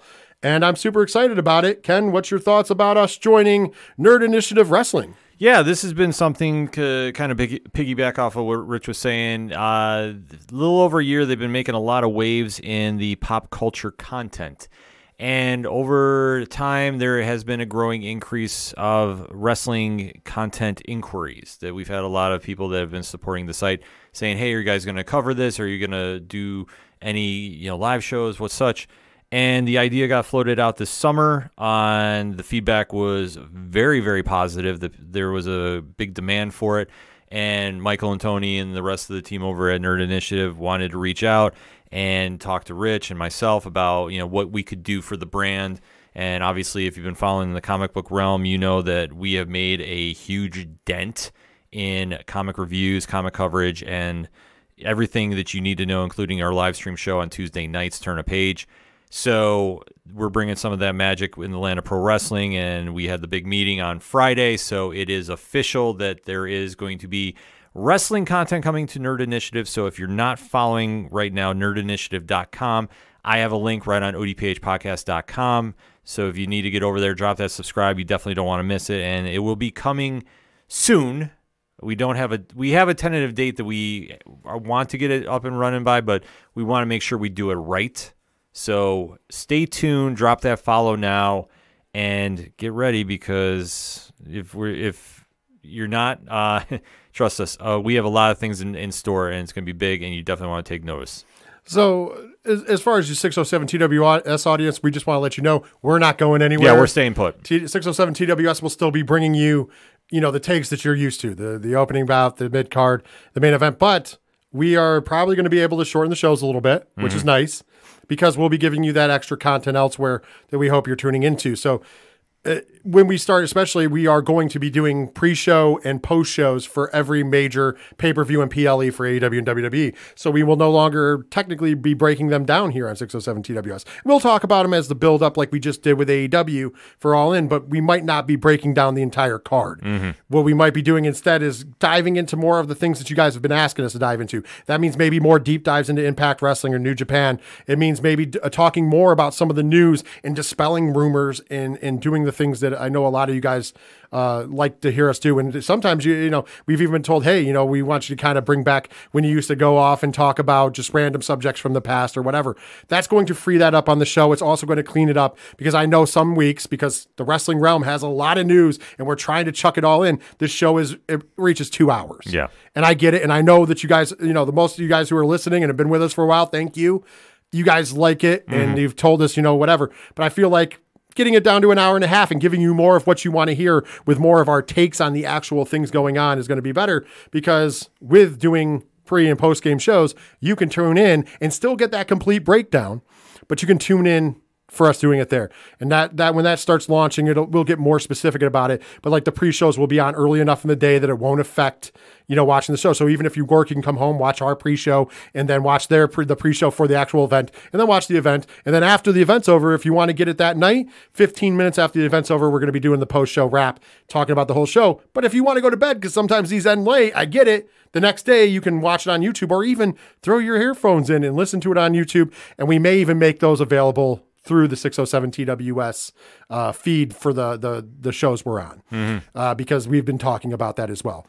Probably not for the Wednesday show, because that would be kind of redundant, because you guys would hear us talk a lot about some of the same things, if you will. Not all the same things, but some of the same things, because we will just be deep diving on AEW and WWE. And so that we can tell you that it will be Wednesdays at 10 p.m. Eastern Standard Time. I'm not going to give out the name yet, which we do have a name. We are working on the logos. Well, we have somebody working on logos currently. Yeah. So the Nerd Initiative Wrestling logo will be done sometime, not too distant future, and so won't the name of the show one. Then we will reveal both of them. And then as we feel comfortable that we have everything in line, because obviously working for a company that is legit, yes, and it's a bigger company, there's actually people above us. There's people who actually, this will be a produced show. It won't, I understand I produce the shows here and you guys are kind of used to that, but this will be a show that's actually produced by somebody else. I mean, obviously I'll have a play into it, and Ken will have his opinions on it, and we'll be shaping it. We're in control of it. However, and I'm technically in control of all of it, but at the same point in juncture, we're going to, have somebody else giving the cool stuff, so we'll be able to come on here and really just dive in and focus on the conversation and not have to worry about, oh, we need to change this screen, or we need to do this, or we need to do that. Like in the past when we did live streams ourselves. So it's going to be a big bucket of win all the way around. And it's going to open up more content for you, the viewer. Hopefully you'll enjoy the content. And then we're going to provide more content, because we have more content creators who want to make great wrestling content. So as we roll out the ball, it's going to be great. So Nerd Initiative Wrestling is a thing. Make sure you're, subscribing over on YouTube. It's Nerd Initiative on YouTube. I know Ken's got all the links up on his website. I'm going to be updating my website with all the stuff. I'm just kind of waiting for the logos. Yeah. Because those are, once again, literally, we are recording. As we're recording now, I can tell you technically it's Sunday because it's 12:45 in the morning. Yeah. Just so you guys know, we do this for you and the love of the game. And I will just share with you as we wind down that this is just so fresh that we wanted to let you know. Get it out there. Nerdinitiative.com. Make sure you're subscribed. Nerd Initiative YouTube channel. That's where the live streams and the videos will be put up at. And the wrestling journey will start in the very near future. Like I said, I don't want to give the date now, just in case we have to push back for technical reasons. But as long as all goes well, we have a date that's not too far in the distant future, pretty much the really near future, I should say. And we're going to open in a big, bad way. No matter what, we're going to open in a big, bad way. But if we open the way we plan on opening, we're going to hit the ground running hard, hand down, stiff arming the competition, if you will. Yes. You know what I mean? So the great coverage you guys get here, you're going to get it over there. And of course, we're going to keep it positive, and we're going to keep it. I mean, that doesn't mean we're not going to say things weren't bad, but once again, we're going to keep it positive because we want the conversation. So when you want to come in and chat with us, we're never going to tell you you're wrong. Maybe we differ in opinions, but we're going to have that conversation. That's what we want to foster. And then we're going to be able to do that there. So enough about all that. Make sure, like I said, once again, drive it home, nerdinitiative.com, Nerd Initiative on YouTube. Make sure you hit those links up. If you need to find those links, Ken, just tell them real quick how to find you in the ODPH podcast and all those wonderful links. ODPHpodcast.com. And of course, they will be up on 3FNpodcast.com soon, which is where you can find all of my links as well. So, ladies and gentlemen, we told you you guys wanted more. When we asked you if you wanted more, we got you more. And not only did we get you more, we're getting you more with something behind it. So it's going to be awesome, and you guys are going to want to be on the ground floor as well. With that being said, that's going to do it for this week, 607 TWS. For myself, for Ken M, take care of yourselves, take care of each other, and most importantly, later wrestling fans.